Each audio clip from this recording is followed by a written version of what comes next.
Hello বন্ধুরা, কেমন আছেন সবাই? আশা করি সবাই ভালো আছেন। আমাদের আজকের গল্পটা অনেক সুন্দর হতে চলেছে। আশা করি সবাই সম্পূর্ণ ভিডিওটা দেখবেন। আর হ্যাঁ, এই গল্পে আপনাদের সাথে আছি আমি মাফি, আর আমার সাথে আছে আপনাদের প্রিয় ভয়েস আর্টিস্ট তামিম আহমেদ ও আহমেদ নীল। তো বন্ধুরা, সবাই ভিডিওটা শেষ পর্যন্ত দেখবেন। মা, তুই পালিয়ে যা, ভুলেও এই বিয়ের আসরে উপস্থিত হোস না। বিয়ের আর মাত্র কয়েক মুহূর্ত বাকি। বধূবেশে সেজে পুতুলের মতো বসে থাকা ইনশিয়ার কাছে এসে তার বাবা আরাফাত হোসেন কথাটা বললেন। ইনশিয়া ছলছল চোখে তার বাবার দিকে তাকালো, তারপর বলে উঠল, কিন্তু বাবা, বিয়ের তো বেশি সময় নেই। আর এখন যদি আমি পালিয়ে যাই তাহলে মা তোমার যদি কোনো ক্ষতি করে ফেলে তাহলে কি হবে? আরাফাত সাহেব হাত দিয়ে চোখের জল মুছতে শুরু করলেন। তারপর ইনশিয়ার হাত দুটো চেপে ধরে অনুতপ্তের কণ্ঠে বলে ওঠেন, আমায় ক্ষমা করে দে ইনসিয়া। আমার একটা ভুলের জন্য আজ এতগুলো বছর তোকে এভাবে অত্যাচারিত হতে হচ্ছে। আমি দেখেও কিছু বলতে পারিনি এতদিন, কিন্তু এখন তোর মা যেটা করতে চলেছে সেটা আমি কিছুতেই হতে দেব না। আমি জেনে শুনে তোকে নরকে ঠেলে দিতে পারি না। এর চেয়ে ভালো তুই পালিয়ে যা এখান থেকে অনেক দূরে। আমি সব ব্যবস্থা করে রেখেছি। এই নে টিকিট। রুশানির সাথে তুই চট্টগ্রামে চলে যা। বাবার কথায় ইনশিয়া আর কান্না ধরে থাকতে পারল না। বাবাকে জড়িয়ে ধরে কেঁদে উঠল। আরাফাত সাহেবও মেয়ের মাথায় হাত বুলিয়ে দিলেন। অতঃপর সবার চোখে ফাঁকি দিয়ে বাড়ির পেছনের দিকে দরজাটা দিয়ে খুব সাবধানে বেরিয়ে গেল ইনশিয়া। একবার বাড়িটায় চোখ বুলিয়ে নিল সে। বিকেল পেরিয়ে যাচ্ছে, রাস্তায় আনমনে হেঁটে চলেছে ইনশিয়া। ভাবছে নিবেদিতার এমন অদ্ভুত কেন। ইনশিয়া পুরো নাম ইনশিয়া ইফফাত। কলেজ শেষ করে সবেমাত্র অনার্সের প্রথম বর্ষে ভর্তি হয়েছে সে। খুব ছোট থাকতেই মাকে দুরারোগ্য ক্যান্সারে হারিয়েছে। তারপর বাবাই তাকে সামলেছে, কিন্তু কয়েক বছর যেতে না যেতেই তার বাবা পুনরায় বিয়ে করে নিলেন। প্রথম আরাফাত হোসেনের দ্বিতীয় স্ত্রী রুকাইয়া বেগম ইনশিয়াকে নিজের মেয়ের মধ্যে দেখতেন। ইনশিয়াও তাকে মায়ের মতো ভাবতো। ভেবেছিল হয়তো সবকিছু আবার অতীতের মতো হয়ে যাবে, কিন্তু কয়েক মাস পেরোতে না পেরোতেই বের হয়ে আসে রুকাইয়া বেগমের আসল রূপ। শুরু হতে থাকে ইনশিয়ার প্রতি অবহেলা আর অত্যাচার। আরাফাত হোসেন সবটা দেখেও যেন বাধ্য হয়ে চুপ করে থাকতে হতো। ইন্টার পরীক্ষা শেষে অনার্সে ভর্তি হয়েছে 2-1 মাস হলো। এরই মাঝে ইনশিয়ার সৎ মা তার বিয়ে ঠিক করে ফেলে। শুনেছে লোকটা নাকি মাতাল। এর আগেও নাকি 2টো বিয়ে হয়েছিল, একজন পালিয়েছে আর অন্যজন আত্মহত্যা করেছে। তবুও কেন যে তার সৎ মা লোকটার সাথে বিয়ে দিতে চায় কে জানে। হয়তো এতক্ষণে কলে পালানোর ঘটনায় হোসেন ভিলায় চেঁচামেচির রোল পড়ে গিয়েছে। 8 ঘন্টার মধ্যে কমলাপুর রেল স্টেশনে পৌঁছে যায় ইনশিয়া। বিয়ের ভারী লেহেঙ্গা নিয়ে হাঁটতে বেশ কষ্ট হচ্ছে, কিন্তু কিচ্ছু যে করার নেই। রেল স্টেশনে পৌঁছেই রোশানির নম্বরে ডায়াল করতেই রিসিভ করে রোশনি। হ্যাঁ ইনসিয়া, তুই পৌঁছেছিস স্টেশনে? হ্যাঁ, পৌঁছেছি। তুমি কোথায়? যেখানে আসছিস ওখানে দাঁড়া, আমি আসছি। ছোট করে আচ্ছা বলে কল কেটে দেয় ইনশিয়া। স্টেশনের আশেপাশের লোকজন যে তার দিকে অদ্ভুত দৃষ্টিতে তাকিয়ে আছে তা বেশ ভালোই বুঝতে পারছে ইনশিয়া। মিনিট 5 পর কেউ পেছন থেকে ইনশিয়া বলে ডাক দিতেই ঘুরে তাকালো ইনশিয়া। রোশানি হাত নাড়িয়ে তাকে ডাকছে। কাছে যেতেই রোশানি সে তাকে জড়িয়ে ধরে। রোশানি হচ্ছে ইনশিয়ার বেস্ট ফ্রেন্ড। ইন্টারে একসাথে এক কলেজে পরিচয়, তারপর ধীরে ধীরে বন্ধুত্ব গড়ে ওঠা। মামার বাসা চট্টগ্রামে হওয়ায় আরাফাত সাহেবের কথায় ইনশিয়াকে নিয়ে পাড়ি জমাচ্ছে চট্টগ্রামে। ছোটবেলায় মা বাবা রোড অ্যাক্সিডেন্টে মারা যাওয়ার পর রোশনির মামাই তাকে বড় করেছে। ট্রেনের হুইসেল বাজানোর আওয়াজেই ধ্যান ফিরে ইনশিয়া আর রোশানির। দুজনেই এক প্রকার দৌড়ে হাঁটা শুরু করে দেয়। ঢাকা টু চট্টগ্রামের ট্রেনটি ইতিমধ্যে চলার জন্য প্রস্তুতি নিয়ে নিয়েছে। হাঁপাতে হাঁপাতে ট্রেনের গরম বগিতে প্রবেশ করে ইনশিয়া আর রোশানি। ট্রেনের সিটগুলো বেশ ভালোই। টিকিট অনুযায়ী সিট নম্বর মিলিয়ে বসে পড়ে তারা। ঝকঝক ঝকঝক শব্দের সূচনা ঘটিয়ে চলা শুরু করে দিল ট্রেনটি। সন্ধ্যা নেমে গিয়েছে, আকাশের পাখিরাও নীরে ফেরা শুরু করে দিয়েছে। এখন শুধু অপেক্ষা কোনো অদূরে পাড়ি জমানোর, যেখানে থাকবে না কোনো বারণ। মুক্ত পাখির মতো থাকবে শুধু স্বাধীনতা। হোসেন ভিলায় চলছে মারাত্মক শোরগোল, যার কেন্দ্রবিন্দু ইনসিয়াকে নিয়ে। রুকাইয়া বেগম কটাক্ষের সুরে তার স্বামী আরাফাত হোসেনকে বলে উঠলেন, মুখপুরি শেষমেশ পালিয়েই গেল। তোমার ওই মুখপুরি মেয়ের জন্য আজ এতগুলো টাকা হাতছাড়া হয়ে গেল। শোনো, তোমাকে আমি একটা কথা সোজাসুজি বলে দিচ্ছি, আমি যদি কোনোভাবে জানতে পারি ওই মুখপুরি মেয়ের পালানোর সাথে তোমার হাত আছে, তাহলে আমি এর শেষ দেখে ছাড়ব। অবশ্যই একদিক দিয়ে ভালোই হয়েছে, এতদিনে আপদ বিদেয় হয়েছে।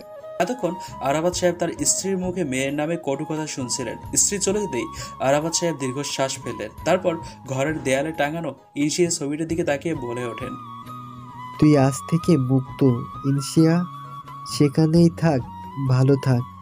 অত্যন্ত এই নরক থেকে তোকে মুক্তি দিতে পেরেছি, এতেও যদি কিছুটা পাপ হ্রাস পাই। ট্রেনের সিটে মাথা এলিয়ে দিয়ে বসে আছে ইনশিয়া, দৃষ্টি বাহিরের দিকে। চলমান ট্রেনের জানালা দিয়ে শোষ বাতাস অনায়াসে তাকে ছুঁয়ে দিয়ে যাচ্ছে বারবার। পাশেই রুশানি ঘুমাচ্ছে। রাতের অন্ধকারে ট্রেনটাও যেন নিস্তব্ধ, নিশ্চুপ। ঘুম না আসার কারণে সিট থেকে উঠে সামনের দিকে পা বাড়ায় ইনশিয়া। ট্রেনের দরজার সামনে দাঁড়িয়ে বাহিরে তাকিয়ে রয়েছে সে। ট্রেনে বসে যেমন বাইরের সবকিছু পেছনে ফেলে সামনে ছুটে যাওয়া যায়, ঠিক তেমনি যেন নতুন কোনো অধ্যায়ের সূচনা ঘটাতে ছুটে চলেছে ইনশিয়া সবকিছু থেকে অনেক দূরে। ফোনের নেটওয়ার্কের সমস্যার কারণে মেজাজ খারাপ হয়ে যাচ্ছে আদ্রিসের। জরুরি কাজে চট্টগ্রাম যেতে হচ্ছে তাকে। বাবার কথা মতো অফিসের গুরুত্বপূর্ণ প্রজেক্টের কাজ দেখতেই চট্টগ্রামে যাওয়া এখন। রাতের অন্ধকারে ট্রেনের সিটে উঠে হাতড়ে হাতড়ে দরজার কাছে এসে পড়ে। হঠাৎই চোখে পড়ে সামনে থাকা একটা নারীর দিকে। দরজার এতটা কাছাকাছি দেখে ভরকে যায় আদ্রিস। এত রাতে মেয়েটা এখানে কি করছে? সুইসাইড করার প্ল্যান নয় তো?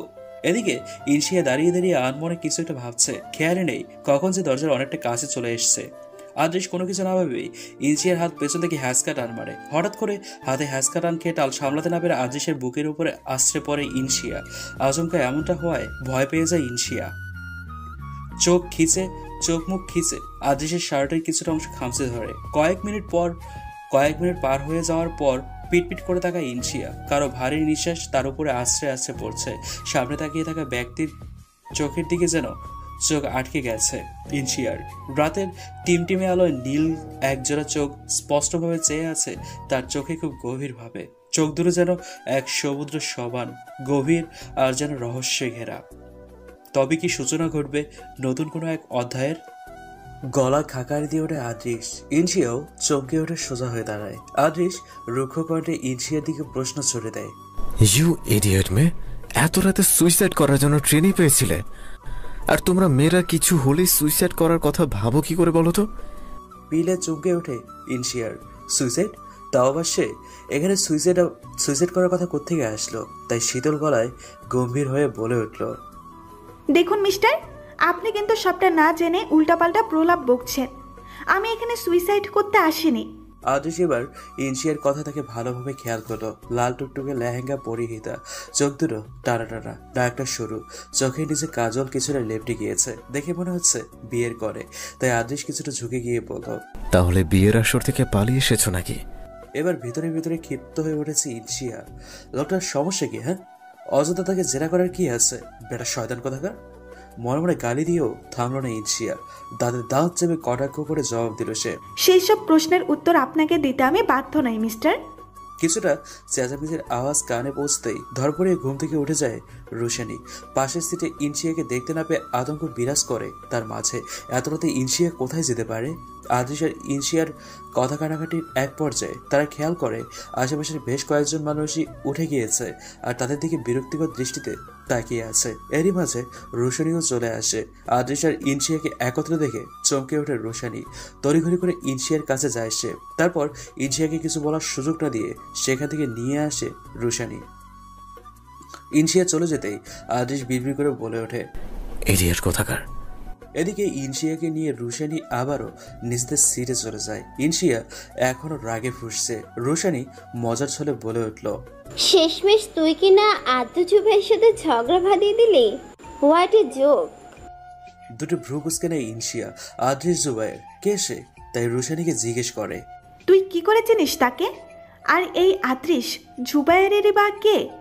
রুশানি হাসতে হাসতে বলল, তুই আদ্য জুবাইরকে চিনিস না? আরে he is the number 1 businessman Arman জুবাইরের ছেলে আদ্রিস জুবাইর। অ্যান্ড সবচেয়ে বড় কথা হলো he is also a rock star. তার গান কত ফেমাস তুই জানিস? তুই কোন দুনিয়ায় থাকিস ইনশু? ছেলেটা এত কিউট আর হ্যান্ডসাম। ইনশিয়া মুখ ফুলিয়ে বাইরের দিকে দৃষ্টি নিক্ষেপ করে বসে থাকে। এদিকে আদৃশের মস্তিষ্কের ভেতরে শুধু সেই টানা টানা কাঁচরের লেপটে থাকা চোখ দুটো ভেসে উঠছে। না না, এগুলো কি ভাবছি আমি? ওই ইডিয়েট মেয়ের কথা আমি কেন ভাববো? হ্যাঁ, নিশ্চয়ই কোনো ইলিউশন হচ্ছে। না, যাই, বরং গিয়ে একটু ঘুমানোর চেষ্টা করি।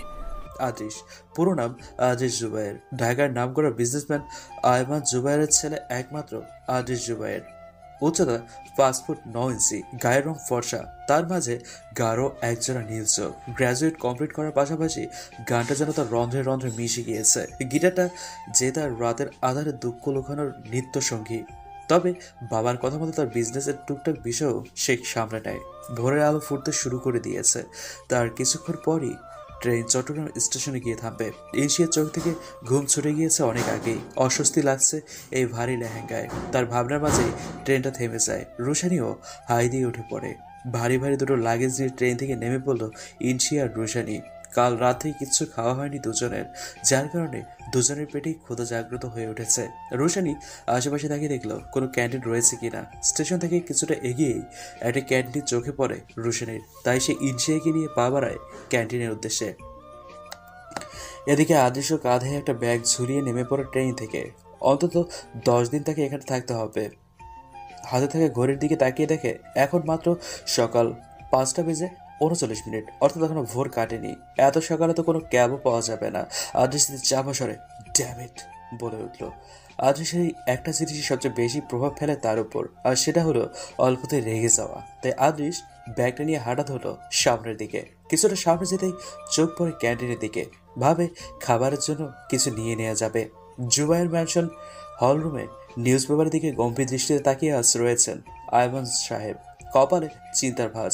বিজনেসের বিভিন্ন প্রজেক্ট হাতে পড়ে রয়েছে, আর আদৃশকে সবচেয়ে বড় প্রজেক্টের কাজে চট্টগ্রামে পাঠিয়েছেন তিনি। ছেলে সেই কাজ সঠিকভাবে সম্পন্ন করতে পারবে কিনা তা নিয়ে চিন্তিত তিনি। তবে তার বিশ্বাস আদৃশ পারবে। একটু পর মিসেস সাইমা বেগম ওরফে আয়মান সাহেবের স্ত্রী চায়ের কাপ নিয়ে হাজির হলেন। আয়মান সাহেব একজন বেশ ডিসিপ্লিনড মানুষ, সাথে রকস্টারও বটে। স্বামী আয়মান জুবাইরকে চিন্তিত দেখে তার পাশে গিয়ে বসলেন সাইমা বেগম। তারপর তাকে উদ্দেশ্য করে বললেন, আদৃশকে নিয়ে চিন্তা করছেন? আয়মান সাহেব মুখটা গম্ভীর করেই বলে উঠলেন, তবে হালকা। ছেলেটা তো দিন দিন বেখেয়ালি হয়ে যাচ্ছে। সারাদিন গান, কনসার্ট এগুলো নিয়েই পড়ে থাকে। তাই ভাবলাম বিজনেস বিষয়ে ওর জড়িত থাকাটা জরুরি। আমি আর কতদিন এগুলা দেখাশোনা করতে পারবো?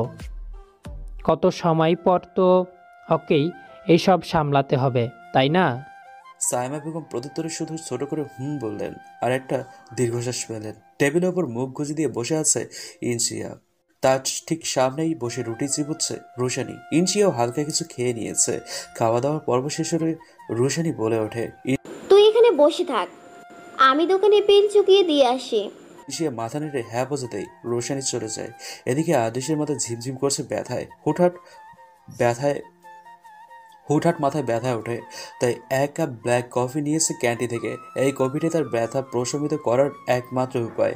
কফি কাপ নিয়ে পেছনের দিকটায় যাচ্ছিল আদৃশ, তখনই ইনশিয়ার সিট থেকে উঠে দাঁড়ায়। সামনের দিকে পা বাড়াতে আচমকা কারোর সাথে ধাক্কা লেগে যায় ইনশিয়ার। হাতে গরম তরল কিছু পড়ায় আহ করে ওঠে সে। অপরদিকে আদৃশের হাত থেকে কফির কাপটা ছিটকে পড়ে যায় মাটিতে। শার্টের নিচের অংশেও কিছুটা কফি পড়েছে। এতে রাগের মাত্রাটা যেন আরও বেড়ে যায় তার। ইনশিয়া পর মুহূর্তের সামনে দেখাতেই ভয়ে জমে যায়। আদৃশের চোখ লাল বর্ণ ধারণ করেছে। মনে মনে বলে উঠল, হিয়া আল্লাহ, এই লোকটার সামনেই আমাকে কেন বারবার পড়তে হয়? ভাগ্য তাদেরই কেন মুখোমুখি করে দেয় বারংবার। তবে কি এটা কোনো কিছুর পূর্বাভাস? আদৃশের এমন অগ্নিমূর্তির রূপ দেখে ভয় পেয়ে যায় ইনশিয়া। মনে মনে বলে ওঠে, এই রে, কাজ সেরেছে, এখন কি হবে? এই আদৃশ না ফাদৃশ, খবিশ বেটা যেইভাবে রাগে ফুঁসছে, কখন না জানি বোমা বিস্ফোরণের মতো ফেটে যায়। আল্লাহ, এবারের মতো বাঁচিয়ে নাও, আর কখনো এই লোকটার সামনে আসবো না। কথাগুলো মনে মনে বিড়বিড় করার মাঝেই আদৃশ হুঙ্কার দিয়ে বলে উঠল, ইউ, তুমি এখানে কি করছো? আর তুমি দেখে শুনে চলতে পারো না নাকি? দিলে তোমার কফিটা ফেলে, ইডিয়েট কোথাকার। এই ইডিয়ট, নামটা শোনায় বিরক্ত হয় ইনশিয়া। তাকে কথায় কথায় ইডিয়ট বলার কারণ কি, তাই কাট কাট গলায় জবাব দিল। ঠিক আছে, মানলাম আমি না হয় আপনাকে না দেখে ধাক্কা দিয়েছি। আমি চোখে দেখি না, কিন্তু আপনি চোখে দেখেও আমার সামনে এলেন কেন? থতমত খেয়ে যায় আদৃশ। বলে কি এই মেয়ে? যেখানে সবাই ওর সামনে কথা বলতে ভয় পায়, সেখানে এই মেয়ে তাকেই শাসাচ্ছে। তোমার সাথে না কথা বলাই বেকার। Such a idiot person. Like seriously? ইনশি আর কিছু বলবে তার আগে রুশানি পেছন থেকে ডাক দেয়। রুশানির ডাক শুনে সেখান থেকে হর্ন দিয়ে চলে আসে ইনশিয়া। একবারের জন্য পিছনে ফিরে তাকায়নি সে। হাতটা প্রচুর জ্বালা করছে। ক্যান্টিন থেকে বেরোতেই রুশানি থেকে জিজ্ঞেস করে, কি রে, এত দেরি হলো কেন? আর তোর সাথে একটা ছেলেকে কথা বলতে দেখলাম, কে ছিল? আর বলিস না, ওই আদৃশ না কি জানি নাম, বেটা শয়তান। আবারও দেখা হয়েছে এখানে ওনার সাথে। এরপর একে একে সব ঘটনা খুলে বলে ইনশিয়া। রুশানির চোখ ইনশিয়ার হাতের দিকে যেতে আটকে উঠেছে, কেননা হাতের অনেকটা অংশেই কপি পড়ার কারণে লাল বর্ণ ধারণ করেছে। তাই রুশানি তড়িঘড়ি করে আবারও ক্যান্টিনের দিকে ছুট লাগায়। এরপর একটা ঠান্ডা পানির বোতল কিনে নিয়ে আসে। কিছুটা পানি ইনশিয়ার হাতের উপর দিতেই জ্বালা কিছুটা প্রশমিত হয়। রেল স্টেশন থেকে রুশানির মামার বাসায় পৌঁছাতে কমপক্ষে 1 ঘন্টা সময় লাগে, যার কারণে রুশানি আর ইনশিয়া স্টেশন থেকে বের হয়ে একটা সিএনজি ভাড়া নিয়ে ছুটে চলে গন্তব্যের দিকে। এদিকে আদৃশ্য স্টেশন থেকে বেরিয়ে গিয়েছে অনেকক্ষণ আগেই। উদ্দেশ্য তার চট্টগ্রামে থাকা বাংলোর দিকে। যে কটা দিন এখানে থাকবে সে কদিন ওই বাংলোতেই কাটাবে সে। কলিং বেলের আওয়াজ পেতে হুড়মুড় করে দরজা খুলে দেয় মিস্টার আদনান ফয়সাল। যেন অধীর আগ্রহে তাদের অপেক্ষাই করছিলেন তিনি। দরজা খুলতেই তিনি খেয়াল করেন দরজার ওপাশে দাঁড়িয়ে আছে ইনশিয়া আর রুশানি। রুশানি তার মামা আদনান ফয়সালকে দেখা মাত্রই তাকে গিয়ে জড়িয়ে ধরে। এতদিন পর নিজ ভাগ্নিকে দেখে আদনান সাহেব ও রুশানির মাথায় হাত বুলাতে থাকেন। আর সেসব দৃশ্য মুগ্ধ হয়ে উপভোগ করছে ইনশিয়া। আদনান সাহেবের পেছন থেকে বেরিয়ে আসে মিসেস মিলি, মানে আদনান সাহেবের স্ত্রী মিসেস আদনান। তারপর স্ত্রী আদনান ফয়সালকে উদ্দেশ্য করে বলেন, কি আপনিও বাচ্চাদের মতো শুরু করলেন? মেয়ে দুটো এত দূর থেকে জার্নি করে এসেছে, তাদের ঘরের ভিতরে নিয়ে আসবে না? এখন রোদের মধ্যে দাঁড়। এসো মা, ভেতরে এসো। মিসেস মিলি আদরি গলা ইনশিয়া আর রুশানিকে নিয়ে ভেতরে প্রবেশ করলেন। ভেতরে প্রবেশ করার পরেই কেউ গুড়ি গুড়ি পায়ে দৌড়ে আসতো রুশানির কাছে। তারপর আধা আধা কণ্ঠে বলে উঠল, আপু। রোশানিও জড়িয়ে ধরল বাচ্চাটাকে। বাচ্চাটি হচ্ছে আদনান ফয়সালের ছেলে তুর্য ফয়সাল। তুর্য ইনসিয়াকে দেখা মাত্র তার কাছে ছুটতে চায়। ইনসিয়াও বাচ্চাটিকে সযত্নে কোলে তুলে নেয়। তুর্যের এমন আধো আধো কণ্ঠ শুনে আনমনে হেসে ফেলে ইনসিয়া। বাচ্চাটাকে কিছুক্ষণ আদর করার পর নেমে পড়ে তুর্য। রোশানি আগে থেকে সবটাই বলেছে মিস্টার আদনান আর মিসেস মিলিকে।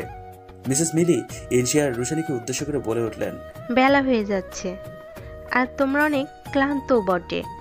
যাও, গিয়ে তোমরা ফ্রেশ হয়ে নাও আর কিছুক্ষণ রেস্ট করো। আমি দরকার পড়লে খাবার উপরে পাঠিয়ে দিব। মিসেস মিলির অনুমতি পেয়ে রোশানির ইনশিয়া পা বাড়ায় উপরের দিকে। বাড়িটার নিচে হল রুমের থেকে দক্ষিণ দিকে 2টো রুম আর উপরের সিঁড়ি বেয়ে উঠলেই পরপর 3টে রুম। রোশানির রুমটা একদম কর্নারের দিকে। রুমের দরজা খুলে ধবাস করে বিছানায় বসে পড়ে রোশানি। ইনশিয়াও তার লাগেজটা নিয়ে রুমের কর্নারে রেখে খাটের উপরে বসে পড়ে। এসব ভারী জামা কাপড় নিয়ে এতটা পথ পাড়ি দিয়ে আসলেই ক্লান্ত সে। শাওয়ার শেষে বেরিয়ে আসে আদৃশ। চুলগুলো কপালের সাথে লেপ্টে রয়েছে, শরীরেও বিন্দু বিন্দু পানি জমে রয়েছে। ব্যালকনিতে গিয়ে দাঁড়াতেই ফোনের রিংটোন বেজে ওঠে তার। রুমে এসে টেবিলের উপর থেকে ফোনটা ওটাতে খেয়াল করে বাবা। নামটা ভেসে উঠছে। ফোন রিসিভ করে গম্ভীর গলায় বলে ওঠে, জি বলুন। ঠিক মতো পৌঁছেছ? আর কোনো সমস্যা হয়নি তো? না, কোনো সমস্যা নেই। আমার বিশ্বাস তুমি প্রজেক্টটা ঠিক সামলে নিবে।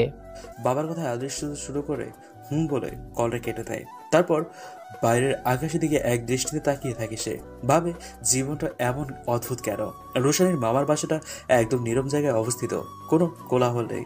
ইনশিয়া বারান্দায় এসে দাঁড়িয়ে রয়েছে, দৃষ্টি তার ওই দূর আকাশের পানে। একটু আগেই সবাই দুপুরে লাঞ্চ করে নিয়েছে একসাথে। মিস্টার আদনান আর মিসেস মিলি দুজনেই খুব ভালো মানুষ। আর মিস্টার আদনানের কথা তো রসিকতার শেষ নেই। যে কোনো মানুষ যদি তার সাথে একটু কথা বলে তাহলে নিমিশেই তার মন ভালো হয়ে যাবে। আচ্ছা, তার ভাগ্য কোথায় গিয়ে দাঁড়াবে, কি হবে আগামীতে, এসব ভাবতে ভাবতে ইনশিয়ার কানে ভেসে এলো একটি সুমধুর সুর। পাশে তাকাতে দেখে বারান্দার অপর প্রান্তে একটা খাঁচা ঝোলানো। খাঁচার ভেতর একটা ময়না পাখি, যেটা ক্রমশ মিলি মিলি করে ডেকে চলেছে।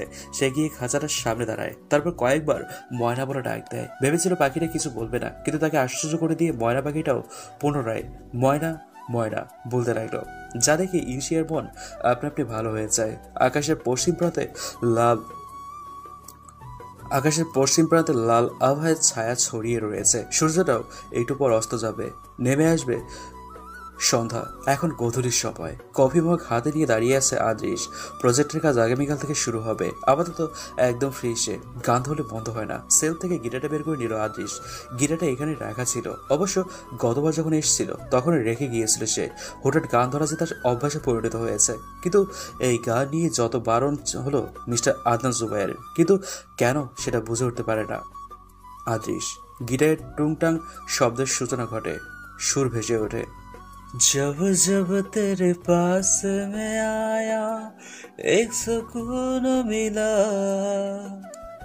जैसे मैं था भूलता आया औजूद मिला, जैसे आए मौसम गम के तुझे याद किया, ओ जैसे आए तन्हापन से तुझे याद किया,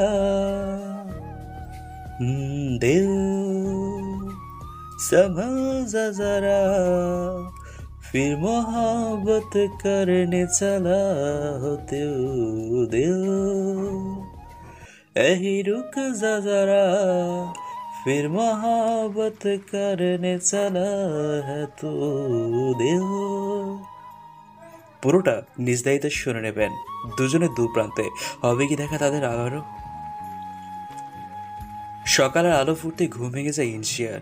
এটা তার অনেক আগের অভ্যাস। ঘরের দিকে চোখ পড়তেই খেয়াল করে সকাল 5টা বাজে, অর্থাৎ ভোর। পাশেই রোশানি বেঘরে ঘুমাচ্ছে। আড়মোড়া দিয়ে উঠে পড়ে ইনশিয়া। তারপর ওয়াশরুম থেকে উঁচু করে এসে ফজরের নামাজটা আদায় করে নেয়। নামাজের পর ইনশিয়া নিচতলায় নেমে আসে।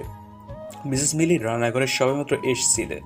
ইনশিয়াকে দেখা মাত্র মিসেস মিলি অবাক হলেন। তারপর ইনশিয়ার দিকে প্রশ্ন ছড়ে দিলেন, আরে ইপসিয়া, তুমি এত সকালে এখানে কি করছো? এখন তো মাত্র 5:30। কোনো কিছু লাগবে কি? ইনশিয়া আমতা আমতা করে উত্তর দেয়, না আন্টি, আমার কিচ্ছু লাগবে না। আসলে আমার ঘুম ভেঙে গিয়েছিল, তাই ভাবলাম নিচ থেকে একটু ঘুরে আসি। মিসেস মিলি হেসে দিলেন। তারপর বললেন, ও আচ্ছা, ঠিক আছে। তাহলে তুমি এক কাজ করো, বাড়ির বাগানটা থেকে ঘুরে আসো, ভালো লাগবে। মিসেস মিলির কথায় মুচকি হাসি দেয় ইনশিয়া। তারপর দরজা খুলে বাগানের দিকে পা বাড়ায় ইনশিয়া। বাগানের দক্ষিণ প্রান্তে সারি সারি ফুল গাছের সমাহার। না যেতেও ইনশিয়া চোখ আটকে যায় একদম কর্নারে থাকা কাঠগোলাপ গাছটার দিকে। গাছের বিভিন্ন স্থানে থোকা থোকা কাঠগোলাপ ফুটে রয়েছে। নিচেও কয়েকটা ছড়িয়ে ছিটিয়ে পড়া কাঠগোলাপ ফুলটা সত্যি অদ্ভুত আর অসাধারণ। সাদার মাঝে হলুদের সংমিশ্রণ। নিচে পড়ে থাকে কয়েকটা কাঠগোলাপ। হাতে তুলতেই ঠোঁটের কোণে এক চিলতে হাসি ফুটে উঠল ইনশিয়ার। কানের কাছে অনবরত অ্যালার্ম বেজে চলেছে আদৃশের। এক প্রকার বিরক্তি নিয়ে হাতড়ে হাতড়ে অ্যালার্মটা বন্ধ করেছে। তখনই মনে পড়ে আজ তো তাকে অফিসে যেতে হবে। তাই অলসতা আর ঘুমকে বাদ দিয়ে উঠে পড়ে আদৃশ। উঠে গিয়ে ব্যালকনির পর্দা সরিয়ে ফেলে। সাথে সাথে সকালের সোনালি আলো আছড়ে পড়ে তার মুখ বরাবর। ব্ল্যাক কোট আর ভেতরের সাদা শার্ট, যেন ফর্সা শরীরে আরো ফুটে উঠেছে। চুলগুলো স্পাইক করা, দেখতে যেন একদম জেন্টলম্যান। 7:30 অর্থাৎ 7:30 নাগাদ বাংলো থেকে বেরিয়ে পড়া আদৃশ উদ্দেশ্য এখন অফিসের দিকে। ডাইনিং টেবিলে বসে আদনান ফয়সাল ও তার পুরো পরিবার একসাথে নাস্তা করছে। খাওয়া দাওয়ার এক পর্যায়ে আদনান ফয়সাল ইনশিয়াকে উদ্দেশ্য করে বলে উঠলেন, আচ্ছা, এখন তো তোমরা দুইজন চট্টগ্রাম এসেই পড়েছ। পড়াশোনা করতে হবে তো নাকি? তোমাদের দুইজনের ভার্সিটির অ্যাডমিশন এখানকার কোনো এক ভার্সিটিতে করিয়ে দিলে চলবে? রোশানি উত্তর দেয়, হ্যাঁ মামা, চলবে। তবে এখন কি আর কোনো ভার্সিটিতে অ্যাডমিশন হবে? সেটা তোমাদের চিন্তা করতে হবে না, আমি কোনো না কোনো একটা ব্যবস্থা করে নেব। মিস্টার আদনান ফয়সাল আর রোশানির কথার মাঝে ইনশিয়া হঠাৎ বলে ওঠে, কিন্তু আমার একটা কথা আছে, আমি জব করতে চাই, সেটা পার্ট টাইম হলেও চলবে। সবাই অবাক চাহনিতে তাকিয়ে আছে ইনশিয়ার দিকে। রোশানি এক প্রকার ধমকের সুরে বলে উঠল, তোর আবার জব করতে হবে কেন? এখানে এসেছিস পড়াশোনা করতে। জানি, তবে বাড়ি থেকে পালিয়েছি আমি। নিজেকে প্রতিষ্ঠিত করতে হবে, কিছু একটা তো করতেই হবে, তাই না? আর সেটার সূচনা না হয় এখান থেকেই হোক। রোশানি কিছুক্ষণ পর গম্ভীর হয়ে বলে ওঠে, ঠিক আছে, তোর যা ঠিক মনে হয় তাই করবি। ইনশিয়া শুধু উত্তর হিসেবে একটা মুচকি হাসি দেয়। রুশানির কথায় সবাই আবার খাওয়ার দিকে মনোযোগ দেয়। অফিসের ক্যাবিনে মুখ গুজে বসে রয়েছে আদ্রিস, বিভিন্ন ফাইল চেক করছে সে। একটু পর অফিসের ম্যানেজার সরফরাজ আদ্রিসের ক্যাবিনের দরজা নক করে। Come in. Thank you sir. আসলে আদনান স্যার আপনার এই প্রজেক্টের জন্য একজন অ্যাসিস্ট্যান্ট নিয়োগ করতে বলেছেন। আর আপনি যদি কিছু মনে না করেন তাহলে আজ থেকে আমরা অ্যাসিস্ট্যান্ট নিয়োগের জন্য ইন্টারভিউ নেওয়া শুরু করব। বাবার কথা অমান্য না করতে পারায় দাঁতে দাঁত চেপে ছোট করে ঠিক আছে বলে ওঠে আদ্রিস। একটা হালকা আকাশি রঙের লং কামিজ সালোয়ার আর তার সাথে মাথায় সাদা রঙের হিজাব পরে রেডি হয়ে নেয় ইনশিয়া। উদ্দেশ্য কোনো একটা জবের খোঁজ করা। বিজনেস সম্পর্কিত কিছু হলে মন্দ হয় না, কেননা বিজনেস স্টাডিজ বিভাগ নিয়ে সে এত বছর পড়েছে। এই বিষয়ে তার মোটামুটি অনেকটাই ধারণা রয়েছে। এ সম্পর্কে রোশানির সাথেও কথা বলেছে ইনশিয়া। আয়নার সামনে দাঁড়িয়ে দাঁড়িয়ে কিছু একটা ভাবছিল ইনশিয়া। তখনই রোশানি পেছন থেকে ডাক দেয়, এই ইনসু, তোর জন্য একটা ভালো খবর আছে। সত্যি? কি হয়েছে, তাড়াতাড়ি বল। তুই যে জবে কমফোর্টেবল তেমনি একটা জব আছে। এখানে বিখ্যাত এডিজেড কোম্পানিতে আজ থেকে অ্যাসিস্ট্যান্টের জন্য ইন্টারভিউ শুরু করেছে। আর আমি এটা শিওর যে তুই এই ইন্টারভিউতে টিকবি। আর তোর তো এসব সম্পর্কে অনেক ধারণাও রয়েছে। ইনশিয়া খুশিতে রোশানিকে জড়িয়ে ধরে, তারপর বলে ওঠে, থ্যাংক ইউ সো মাচ রুশানি। সূর্যের প্রখর রোদের রাস্তায় চারপাশে পরিবেশ নিস্তেজ, কোলাহলহীন। ফাইলপত্র নিয়ে আধ ঘন্টা পরেই অ্যাডিজেড কোম্পানির সামনে দাঁড়ায় ইনশিয়া। বিশাল ভবন, চারপাশে গাছগাছালি রয়েছে। ভেতরে প্রবেশ করতে খেয়াল করে তার মতো অনেক মেয়ে ছেলেই বসে ওয়েট করছে ইন্টারভিউ দেওয়ার জন্য, কিন্তু সবার মুখেই আতঙ্ক বিরাজ করছে। আশেপাশের ফিসফিসানি কথাবার্তা শুনে ইনশিয়া এতটুকু বুঝতে পেরেছে যে এবারে নিউ বস নাকি অনেক রোড। ভাবতেই গলা শুকিয়ে এলো ইনশিয়ার। সে কি আদৌ এই ইন্টারভিউতে চান্স পেতে পারে? একে একে সবার ইন্টারভিউ শেষ, কিন্তু যারা বেরিয়েছে তাতে সকলের মুখেই আধার দিয়ে ঘেরা। এসব ভাবের মাঝেই কেউ একজন বলে ওঠে, এখানে মিস ইনসিয়াকে, সে ভিতরে চলুন। ইনশিয়া কোনো মতো ফাইলপত্রগুলো নিয়ে উঠে দাঁড়ালো, তারপর পা বাড়ায় ক্যাবিনের দিকে। ক্যাবিনের দরজা হালকা খুলে বলে উঠল, may I come in sir? ভেতরে বসে থাকা আদ্রিস গম্ভীর কণ্ঠে বলল, ইয়েস, কাম ইন। ইনশিয়াও আল্লাহ আল্লাহ করতে করতে ভেতরে প্রবেশ করলো, কিন্তু সামনে যেতে যাকে দেখলো তাতে যেন তার চোখ কোটর থেকে বেরিয়ে আসার উপক্রম। অবাক হয়ে বলে উঠল, আপনি? কারো চেনা কণ্ঠ শুনে ফাইল থেকে মুখ তুলে তাকায় আদ্রিস।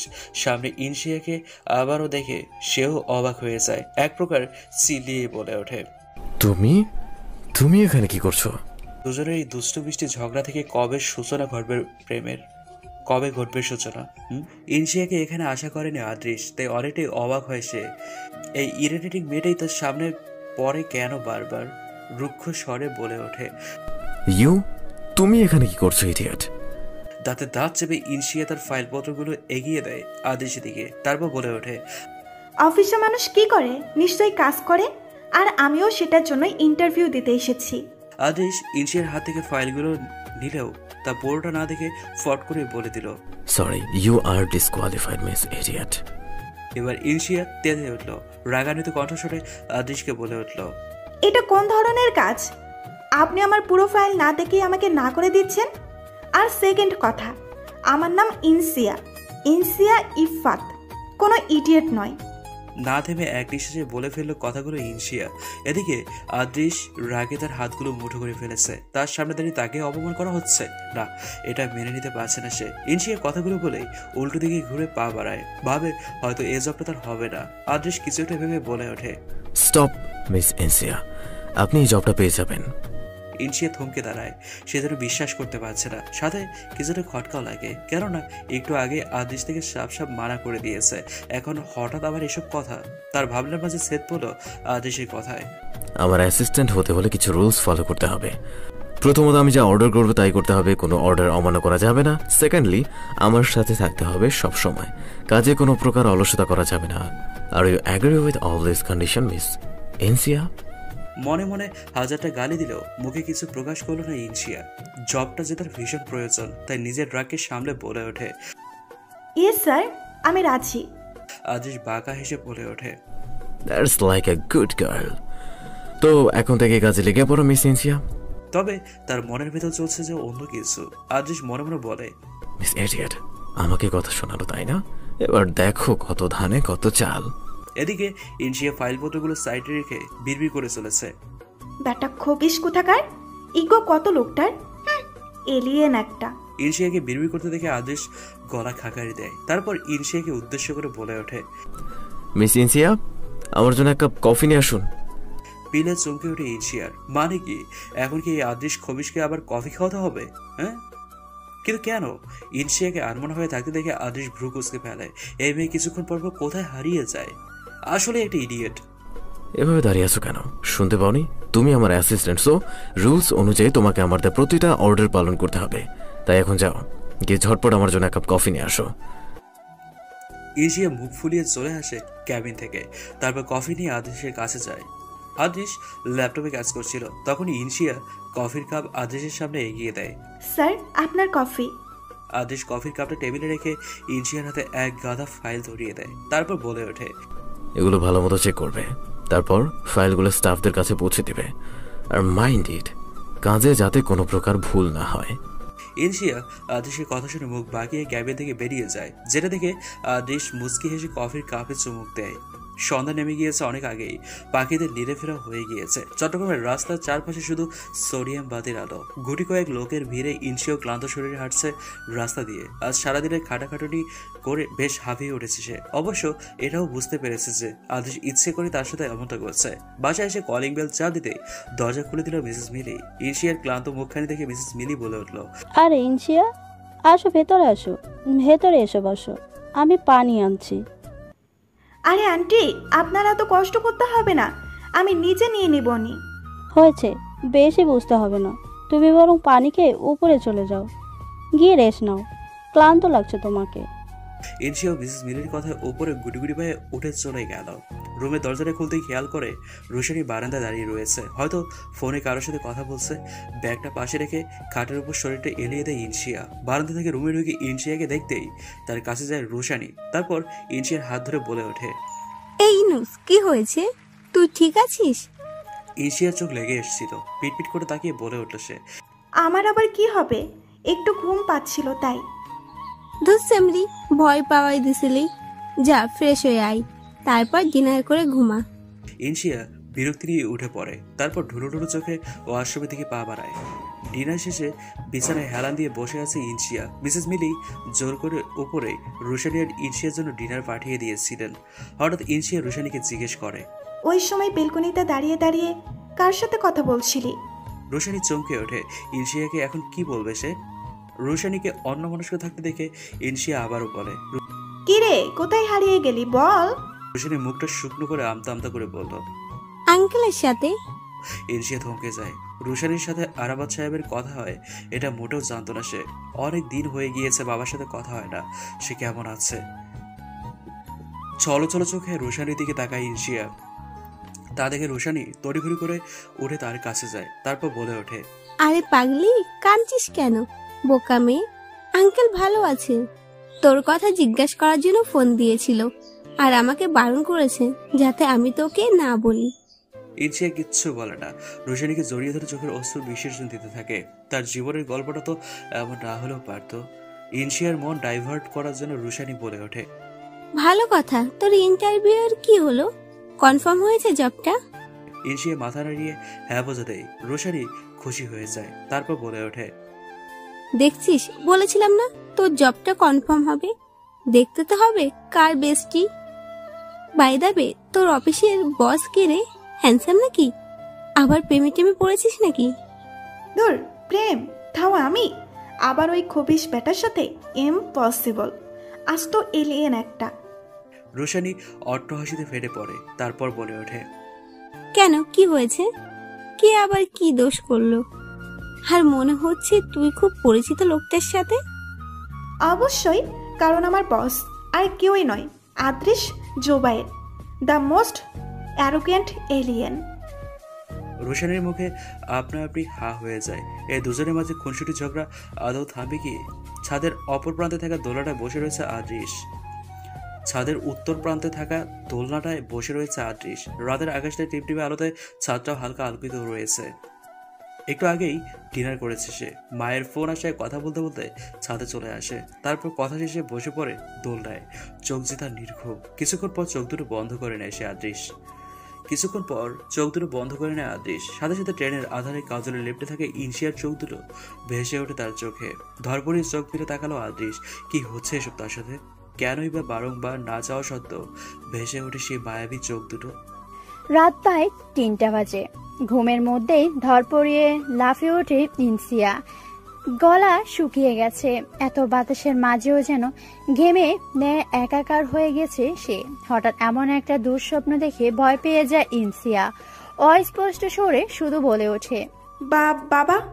টেবিলের ওপর মুখ ভার করে বসে আছেন মিস্টার আয়মান জুবায়ের। সকালের দিকে আদ্রিসকে পরপর কয়েকবার কল করার পরও রিসিভ করেনি আদ্রিস। চট্টগ্রামের অফিসের ম্যানেজারকে সারফরাজকেও ফোন দিয়ে জিজ্ঞেস করেছিল আদ্রিসের ব্যাপারে। তখন জানতে পারে আদ্রিস মিটিংয়ে অ্যাটেন্ড করেছে, তাই রিসিভ করেনি। কিন্তু পরে তো একটাবার হলো কল করতে পারত। ছেলেটাকে মাঝে মধ্যে বুঝে উঠতে পারে না ঠিক মিস্টার আয়মান জুবায়ের। ছোটবেলা থেকেই অধিক শাসন আর বিজনেস নিয়ে ব্যস্ত থাকায় ছেলেটা কেমন যেন একরোগা হয়ে গেছে। নিজের মনমর্জি মতো চলাফেরা করে, সব সময় গান, কনসার্ট এসব নিয়ে পড়ে থাকে বদ্ধঘরটায়। এসব নিয়ে মাঝে মাঝে তার ভেতরে ভীষণভাবে অপরাধবোধ কাজ করে ওঠে। এসব ভেবে গভীরভাবে একটা দীর্ঘশ্বাস ফেললেন আয়মান জুবায়ের।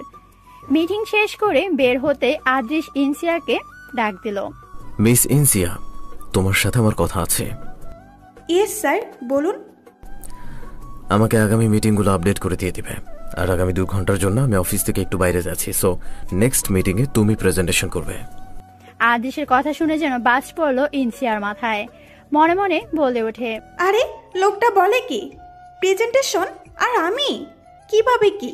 আমি তো মিটিংয়ের এই প্রেজেন্টেশন সম্পর্কে তেমন কিছুই জানি না। ইনসিয়া আমতা আমতা করে বলল, বাট স্যার, আমি কি করে? পুরোটা কথা শেষ হওয়ার আগে আদ্রিস গম্ভীর কণ্ঠে বলল, নো আর্কিউ, যেটা বলেছি সেটাই ফাইনাল। এখন কি করে করবে সেটা তোমার ব্যাপার। হ্যাঁ, বেস্ট অফ লাক। এই বলে হনহনিয়ে বেড়ে যায় আদ্রিস। আর এখনো সেখানে ঠায় দাঁড়িয়ে রয়েছে ইনসিয়া। মাথায় কিছুই ঢুকছে না তার। কি করবে এখন? মাত্র 1 ঘন্টার ভেতরে এইদিকে আদ্রিস অফিস থেকে বেরিয়ে একটা বাঁকা হাসি দেয়, তারপর বলে, সো স্যাড, তাই না মিস ইনসিয়া? কিন্তু আমি কি করব বলো? এখন কিছুটা ঝামেলা যে তোমাকে পোহাতেই হবে। আসলে আদ্রিস ইচ্ছে করে নেক্সট মিটিং এর প্রেজেন্টেশন করার জন্য ইনসিয়াকে বলেছে। মনে মনে আল্লাহকে স্মরণ করতে করতে মিটিং রুমে প্রবেশ করে ইনসিয়া। যদি একটু গড়বড় হয়ে যায় তাহলে ডিলটাও হাতছাড়া হয়ে যাবে। আর সবচেয়ে বড় কথা, আদ্রিস তাকে সাথে সাথে জব থেকে বের করে দেবে। অবশ্য এর আগে 2টো প্রেজেন্টেশনের সময় ইনসিয়া আদ্রিসের সাথেই ছিল, তবুও তার ভেতর যেন নার্ভাসনেস কাজ করছে। এইদিকে ফয়সাল ম্যানশনে রোশানি ঘরের ভেতর ড্রেসিং টেবিলে আয়নার সামনে দাঁড়িয়ে কিছু একটা বিড়বিড় করছে। দূর, ভাল লাগে না। এখন এই চট্টগ্রামে এসে বোরিং লাগছে। এই এনসিওটা জব নিয়ে নিল, আর আমি ঘরে বসে থাকি। ভার্সিটির অ্যাডমিশনের খবরটাও জানতে পারলাম না। তা কি যে করি? তখনই দরজা খুলতেই রোশানি তার মামা আদনান ফয়সালের হাসি মুখটা দেখতে পেল। আদনান সাহেব রোশানিকে দেখে বলল, আরে মামা, এসব ভিতরে আসো। আদনান সাহেবও রুমে প্রবেশ করলেন, তারপর রোশানির মাথায় হাত বুলিয়ে দিলেন। রুশি, তোর জন্য একটা সারপ্রাইজ আছে। আদনান সাহেব রোশানিকে আদর করে রুহি বলে ডাকেন। রোশানি সারপ্রাইজের কথা শুনে খুশিতে দাঁত কেলিয়ে বলে উঠল, সত্যি মামা? কি সারপ্রাইজ, তাড়াতাড়ি বলো। আদনান সাহেব পাঞ্জাবির পকেট থেকে 2টো পেপার বের করলো। রোশানির হাতে দিতে সে খুশি আটকে রাখতে না পেরে আদনান সাহেবকে জড়িয়ে ধরে, কারণ পেপারগুলো হলো ইনসিয়া আর রোশানির ভার্সিটির এডমিশনের paper. Thank you so much. Adnan সাহেব রোশানির মাথায় হাত বুলাতে বুলাতে বললেন, পাগলি একটা। ভয়ে ভয়ে প্রেজেন্টেশনটা শেষ করলো ইনসিয়া। প্রেজেন্টেশনের শেষে খেয়াল করল মিটিংয়ে থাকা সবাই গম্ভীর হয়ে আছে। এতে যেন কলেজের পানি শুকিয়ে যাচ্ছে ইনসিয়ার। এই রে, আমার প্রেজেন্টেশন কি ঠিকঠাক মতো করা হয়নি? কোথাও কি কোনো ভুল হয়েছে? এরা সবাই এমনভাবে বসে আছে কেন? তবে কি আত্রিশ খবিশ বেটা আজকে সত্যি আমাকে জব থেকে বের করে দিবে? মনে মনে কথাগুলো আওড়াতে লাগলো ইনসিয়া। এরই মাঝে একজন হাততালি দিয়ে উঠল।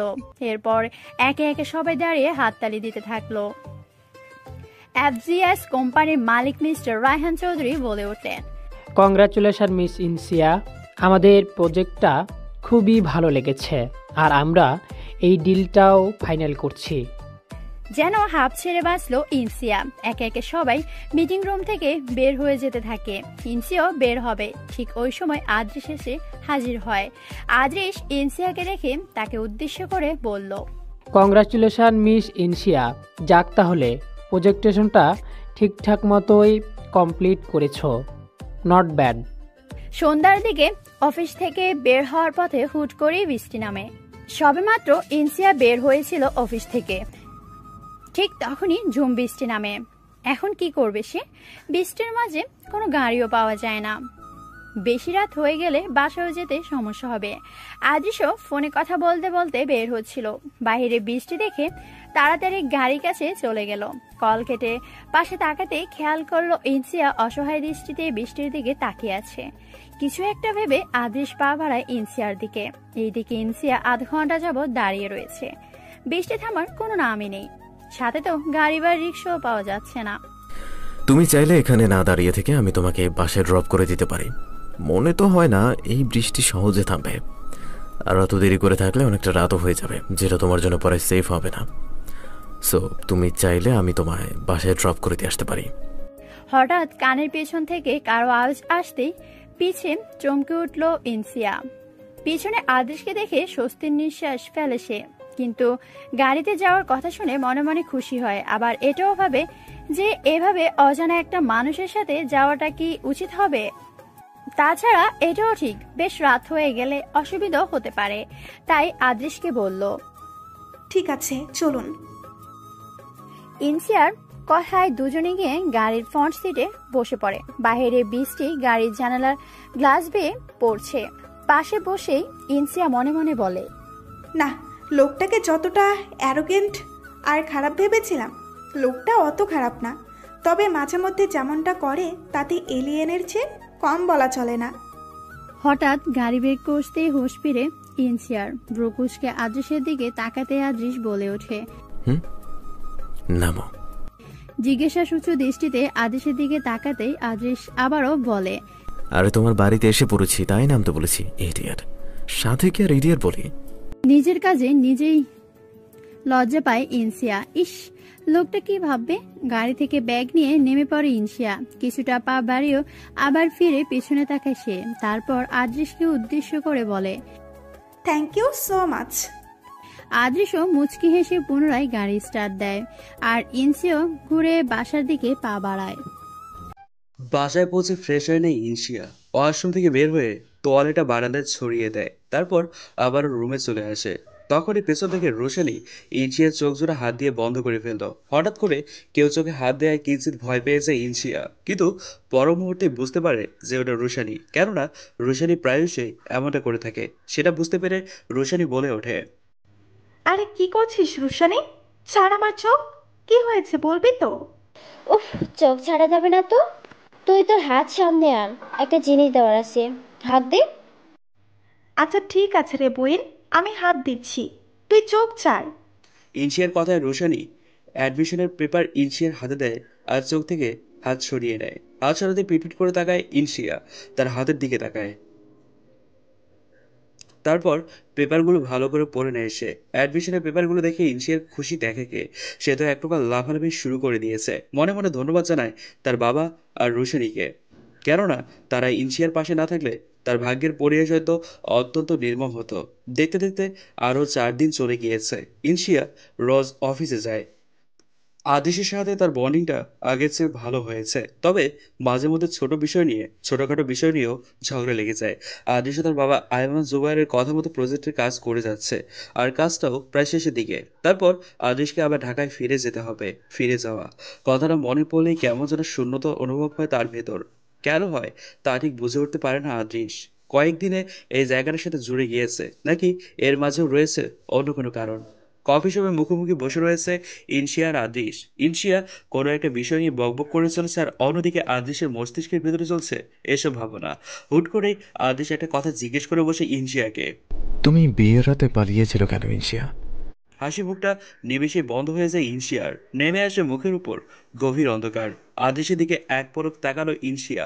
নীলই চোখ জোড়াতে যেন জানার অধীর কৌতূহল। তাই দীর্ঘশ্বাস ফেলে একদম সূচনা হতে সমাপ্তি পর্যন্ত বলা শুরু করলো ইনশিয়া। পুরোটা শুনে আদেশ হা করে তাকিয়ে আছে ইনশিয়ার দিকে। সেটা দেখে ভ্রু কুঁচকে ফেলে ইনশিয়া, তারপর বলে ওঠে, কি হয়েছে, এভাবে তাকিয়ে আছেন কেন? না মানে দেখছি তুমি তো অনেক সাহসী, না হলে এভাবে কেউ পালাতে পারে? এভাবে টুকটাক কথার মাঝে 2 কাপ কফি ওয়েটার এসে তাদের সামনে দিয়ে যায়। কফিটুকু খেয়ে তারা কফি শপ থেকে বের হয়ে যায় বাড়ির উদ্দেশ্যে। আজ অফিসের কাজ খুব তাড়াতাড়ি শেষ হয়ে যায়, তাই বিকেলের দিকে আদ্রিস আর ইনশিয়া আসে কফি শপে। বেশ কিছুক্ষণ আলাপও হয় তাদের মাঝে। রোজকার দিনের চেয়ে আজ একটু তাড়াতাড়ি বাসায় ফিরে ইনশিয়া। আদ্রিসের সাথে আর মাত্র কিছুটা দিন বাকি, তারপর সে ঢাকায় চলে গেলে ইনশিয়াও ভার্সিটিতে জয়েন করবে। বাসায় আসলেই তুর্য গুড়ি গুড়ি পায়ে দৌড়ে আসে ইনশিয়ার কাছে। এই কদিনে এ বাসার মানুষজন তার অনেকটাই আপন হয়ে গিয়েছে। তুর্য আসতেই তাকে কোলে তুলে নিল ইনশিয়া। আপু, তুমি কোথায় ছিলে এতক্ষণ? তুর্যের আধো আধো কণ্ঠে কথা শুনে সারাদিনের ক্লান্তি নিমিশেই চলে যায় ইনশিয়ার। তুর্যের ডান পাশের গালে একটা চুমু দিয়ে বলল, এই তো বাবা, আপু অফিস থেকেই এলো মাত্র। ইনশিয়া তার ব্যাগ থেকে 5-6টা চকলেট বের করে তুর্যের হাতে দিলে তুর্য খুশিতে ইনশিয়ার গলা জড়িয়ে ধরে তার গালে একটা চুমু বসিয়ে দেয়। মিস্টার আদনান ফয়সাল এতক্ষণ ধরে সোফায় বসে বসে ইনশিয়া আর তুর্যের খুঁটিনাটি দেখছিল, খুনসুটি দেখছিল।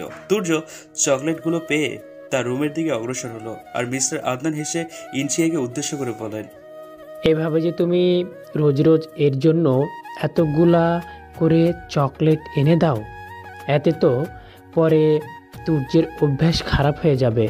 ইনশিয়া সামনে এগোতে এগোতে বলে, থাক না আঙ্কেল, বাচ্চা মানুষ, চকলেট বড় কথা নয়। আর ওই চকলেটগুলো পাওয়ার পর যে আনন্দ, সেটাই তো সবচেয়ে বড়। আচ্ছা ঠিক আছে মা, উপরে গিয়ে তুমি ফ্রেশ হয়ে নাও, সারাদিনের ক্লান্তি রয়েছে। আর রোশানের যেন তোমার সাথে কি কাজ রয়েছে। আচ্ছা বলেই উপরের দিকে রুমে চলে যায় ইনশিয়া। রুমের দরজা খুলতে চক্ষুতা চড়ক গাছ, বিছানার ওপর কাপড় চোপড় ছড়ানো ছিটানো, আর আয়নার সামনে দাঁড়িয়ে দাঁড়িয়ে সেগুলোর ট্রায়াল দিচ্ছে রোশানি, আর সাথে কি যেন বিড়বিড় করছে। আয়নায় দরজার সামনে দাঁড়িয়ে থাকা ইনশিয়ার প্রতিফলন রোশনির চোখে পড়তেই হাতে থাকা কাপড়টা ফেলে দৌড়ে যায় ইনশিয়ার কাছে। তারপর বলে ওঠে, ইনশিয়া জিজ্ঞাসা দৃষ্টিতে রোশানির দিকে তাকাতে রোশানি ইনশিয়ার হাতে একটা হালকা গোলাপি রঙের গাউন ধরিয়ে দেয়। তারপর বলে, এটা পরে নে, শপিংয়ে যেতে হবে। আর 5 দিন পর ভার্সিটিতে নবীনবরণ উৎসব হবে, আর আমরাও সেদিন যাব। আর সেই জন্যই শপিংয়ে যাচ্ছি আমরা। আমি চাই আমরা দুইজন ম্যাচিং করে শাড়ি পরবো। সো তাড়াতাড়ি রেডি হয়ে নে। রোশানি ধাক্কা ধাক্কিতে এক প্রকার বাধ্য হয়ে ওয়াশরুমে চলে যায় ইনশিয়া। তারপর রেডি হয়ে বেরিয়ে আসে। হালকা গোলাপি রংটা যেন ফর্সা গায়ে একদম ফুটে উঠেছে। বেরিয়ে দেখে রোশানিও রেডি হয়ে নিয়েছে। তারপর দুজনেই বাসা থেকে বেরিয়ে পড়ে শপিং এর জন্য। শপিং মলে এসে শাড়ির দোকানে ঢুকে ইনশিয়া আর রোশানি একের পর এক শাড়ি দেখানোর পরও যেন তাদের শাড়ি পছন্দ হয় না। এক পর্যায়ে দোকানদারও যেন অতিষ্ঠ হয়ে গিয়েছে। খুঁজতে খুঁজতে কর্নারের তাকে রাখা একটা গাঢ় সবুজ রঙের শাড়ির দিকে চোখ আটকে যায় ইনশিয়ার। তাই দোকানদারকে বলে শাড়িটা নামিয়ে আনে। সিল্কের কাপড়ের ওপর সাদা স্টোনের হালকা গাছ, সবটা মিলিয়ে এক কথায় অসাধারণ। রোশানি ওই শাড়িটা দেখে বলে ওঠে। পরে শাড়ি দুটো প্যাক করে দিলে দোকানদারকে বিল দিয়ে চলে আসে বাহিরে তারা দুজন। এদিকে আদিজ এসছে শপিং মলে অনেকক্ষণ হয়েছে, আর মাত্র 4 দিন বাকি তার ঢাকা ফেরার। তাই ভাবলো কিছু শপিং করে নেওয়া যাক। যেমনটা ভাবনা তেমনটাই শপিং করতে চলে আসে সে। এক পর্যায়ে পকেটে থাকা ফোনটি বেজে ওঠে তার। রিসিভ করে মায়ের সাথে কথা বলে ব্যস্ত হয়ে পড়ে সে। যতই বাবাকে ইগনোর করুক না কেন, মায়ের সাথে রোজই যোগাযোগ হয় তার। কথা বলার এক পর্যায়ে আদেশ থমকে যায়। ফোনের অপর প্রান্তে থাকা আদৃশের মা অনবরত হ্যালো হ্যালো করছে, কিন্তু আদৃশের কোনো রেসপন্স নেই। তার দৃষ্টি তো আটকে গিয়েছে দূরে থেকে আসতে থাকা এক শুভ্র নীলপরীর দিকে। গোলাপি রঙের গাউন পরনে, চোখে কাজল দেয়া, নাকটা সরু, চেনা পরিচিত সেই মুখ। হ্যাঁ, ইনশিয়ার দিকে চোখ আটকে গিয়েছে আদৃশের। মনের ভিতর যেন অস্থিরতার ভাব। এ কেমন অনুভূতি? সকাল সকালই প্যাকিং করা শুরু করে দিয়েছে আদ্রিস। হ্যাঁ, আজকে সে ঢাকায় ফিরে যাবে। প্রজেক্টের কাজ শেষ হয়ে যাওয়ায় তাকে ফিরতে হবে। তবে কেন যেন ফেরার ইচ্ছেটা তার ভেতর থেকে হারিয়ে গিয়েছে। যাওয়ার কথা মস্তিষ্কের ভিতরে জড়ো হলেই শুধু একটাই চেহারা ভেসে ওঠে, সেটা হলো ইনশিয়ার। আচ্ছা, ইনশিয়ারও কি খারাপ লাগছে তার মতো? তার কথা মনে পড়ছে। তবে কিসের ইঙ্গিত? ভার্সিটি প্রাঙ্গণে সুবিশাল স্টেজের আয়োজন করা হয়েছে, সাথে ডেকোরেশন কথা তো তাই বললাম। সব মিলিয়ে যেন নজর করা। ভার্সিটির নবীনদের স্বাগতমের আয়োজনে করা হয়েছে অনুষ্ঠানটি। এক পর্যায়ে ভার্সিটির সাংস্কৃতিক অনুষ্ঠানের সূচনা ঘটে। ইনশি আর রুশানি পাশাপাশি দাঁড়িয়ে রয়েছে। ভার্সিটির বিভিন্ন জিনিস সম্পর্কে আলোচনা করেছে তারা, কিন্তু সেসবে একটিও মন নেই ইনশিয়ার। গতকাল শেষবারের মতো আদেশের সাথে কথা হয়েছিল ওর, শুধু লাস্টে বলেছিল আজ সে ঢাকায় চলে যাবে। কথাটা শুনতেই মন খারাপেরা এসে ভিড় করে তার মনে। যতই হোক, এই কদিনে অনেকটাই ক্লোজ হয়ে গিয়েছিল সে আদেশের প্রতি, কিন্তু তাই বলে এতটা খারাপ লাগার কারণ কি? হ্যাঁ, এখন আপনাদের সামনে হাজির হচ্ছে একটি পারফরমেন্স নিয়ে এখনকার সময়ের জনপ্রিয় রকস্টার ওরফে আদ্রিস জুবায়ের। ভার্সিটির ভিপি মাইকে কথাটি অ্যানাউন্স করলেন। পুরোটা কথা কানে না পৌঁছালেও লাস্টের কথাটুকু বাজছে শুধু ইনশিয়ার কানে। আদ্রিস জুবায়ের। তবে কি আদ্রিস যায়নি, সে এখানে আছে? মনে মনে বলে ওঠে ইনশিয়া। কিছুক্ষণ পরই সবার অধীর আগ্রহের অবসান ঘটিয়ে দেখা মিলল আদ্রিসের। হোয়াইট টি শার্টের উপর ব্ল্যাক জ্যাকেটের সাথে ব্ল্যাক জিন্স, সব মিলিয়ে একদম রকস্টার লুক। গিটারটা হাতে নিয়ে উপস্থিত হলো আদ্রিস। সাথে সাথে বেজে উঠল গিটারের সেই চিরচেনা সুর। আশেপাশের শিক্ষার্থীরাও হইহুল্লোড় শুরু করে দিয়েছে, আর ইনশিয়া মুগ্ধ নয়নে তাকিয়ে আছে আদ্রিসের দিকে। আমি তোমাকে আরো কাছে থেকে, তুমি আমাকে আরো কাছে থেকে যদি জানতে চাও, তবে ভালোবাসা দাও, ভালোবাসা নাও, ভালোবাসা দাও, ভালোবাসা নাও। আমি তোমাকে আরো কাছে থেকে, তুমি আমাকে আরো কাছে থেকে যদি জানতে চাও, তবে ভালোবাসা দাও, ভালোবাসা নাও, ভালোবাসা দাও, ভালোবাসা নাও। নদী কেন যায় সাগরের ডাকে, চাতক কেন বৃষ্টির আশায় থাকে, যদি বুঝতে চাও, আমি তোমার ওই চোখে চোখ রেখে, তুমি আমার এই চোখে চোখ রেখে স্বপ্ন দেখে যাও, তবে ভালোবাসা দাও, ভালোবাসা নাও, ভালোবাসা দাও, ভালোবাসা নাও। একটু থেমে আদ্রিস তাকালো ইনশিয়ার দিকে। ইনশিয়ার দৃষ্টিও আদ্রিসের উপর। ঠোঁটের কোণে হাসি ঝুলিয়ে আবারও শুরু করলো। কাছে এলে যাও দূরে সরে, কতদিন রাখবে আর একা করে, মনে টেনে নাও, আমি তোমার ওই হাতে হাত রেখে, তুমি আমার এই হাতে হাত রেখে এসো এগিয়ে যাই, শুধু ভালোবাসা দাও, ভালোবাসা নাও, ভালোবাসা দাও, ভালোবাসা নাও। আমি তোমাকে আরো কাছে থেকে, তুমি আমাকে আরো কাছে থেকে যদি জানতে চাও, তবে ভালোবাসা দাও, ভালোবাসা নাও, ভালোবাসা দাও, ভালোবাসা নাও। গিটারের সুর থামতেই সাথে সাথে হাততালির শব্দের রোল পড়ে গেল চারপাশে। ইনশিয়াও সবার সাথে হাততালি দিল। এই প্রথমবারের মতো সে আদ্রিসের গলায় গান শুনেছে। তাতেই যেন একদম মুগ্ধ হয়ে গিয়েছে আদ্রিসের মোহনীয় কণ্ঠে। ইনশিয়ার চোখ পুনরায় স্টেজে পড়তেই অবাক হয়ে যায় সে। স্টেজের কোনো পাত্রে আদ্রিসের চিহ্নটুকু পর্যন্ত নেই। এতটুকু সময়ের মধ্যে কোথায় যেতে পারে মানুষটা? তাকে তো অনেক কিছু জিজ্ঞেস করা বাকি। কোথায় সে? ইনশিয়ার চোখ জোড়া যখন অন্য কাউকে খুঁজতে ব্যস্ত, তখনই পেছন থেকে ইনশিয়া ও রুশানীকে ডাক দেয় কোনো অপরিচিত একটা কণ্ঠস্বর। পেছনে তাকাতেই অচেনা লোকটা মুখ ভেসে উঠে ওঠে তাদের সামনে। লোকটি হাত বাড়িয়ে ইনশিয়া আর রুশানীকে উদ্দেশ্য করে বলে ওঠে, হে গাইস, তোমাদের দেখে মনে হচ্ছে তোমরা এই ভার্সিটিতে নতুন। বাদাওয়ে, আমি ঈশান চৌধুরী, এই ভার্সিটির থার্ড ইয়ার স্টুডেন্ট। তোমাদের নাম কি? হঠাৎ এভাবে অচেনা কেউ এসে কথা বলায় অস্বস্তিতে পড়ে যায় ইনশিয়া।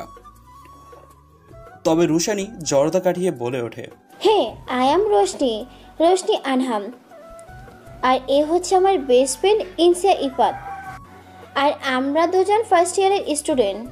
বাহ, দারুণ তো। বাদ দাও, ওই you though look so guardians. Inshia আর রুশানী ভালোভাবে বুঝতে পেরেছে যে ঈশান তাদের সাথে ফ্লার্টিং করার চেষ্টা করছে, তাই দুজনেই দাঁত চেপে হেসে ঈশানের জিজ্ঞেস করা সব প্রশ্নগুলোর উত্তর দিল। কিন্তু তাদের থেকে ঠিক কিছুটা দূরে দাঁড়িয়ে রয়েছে আদ্রিশ। চোখ লাল বর্ণ ধারণ করেছে, রাগে হাত মুষ্টিবদ্ধ হয়ে গিয়েছে তার, আর চোয়ালগুলো শক্ত হয়ে এসছে। আজকে হ্যাঁ, ঠিকই সে ঢাকায় চলে যাচ্ছিল, তবে কেন জানি তার মন সায় দিচ্ছিল না। স্টেশনে পৌঁছাতেই হঠাৎ তার ফোনে কল আসে। ফোন আসতেই ইনশিয়ার ভার্সিটি ভিভি তাকে ইমিডিয়েটলি শো পারফরমেন্স করার জন্য ডাকে।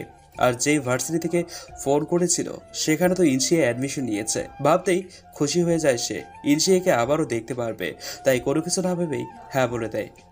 ঈশানের সাথে এতটা কাছাকাছি আর হেসে হেসে কথা বলতে দেখে রাগ উঠে গেল আদ্রিশের। আর ইনশিয়ারই বা এত হেসে হেসে কথা বলার কি আছে? ইডিয়ট কোথাকার।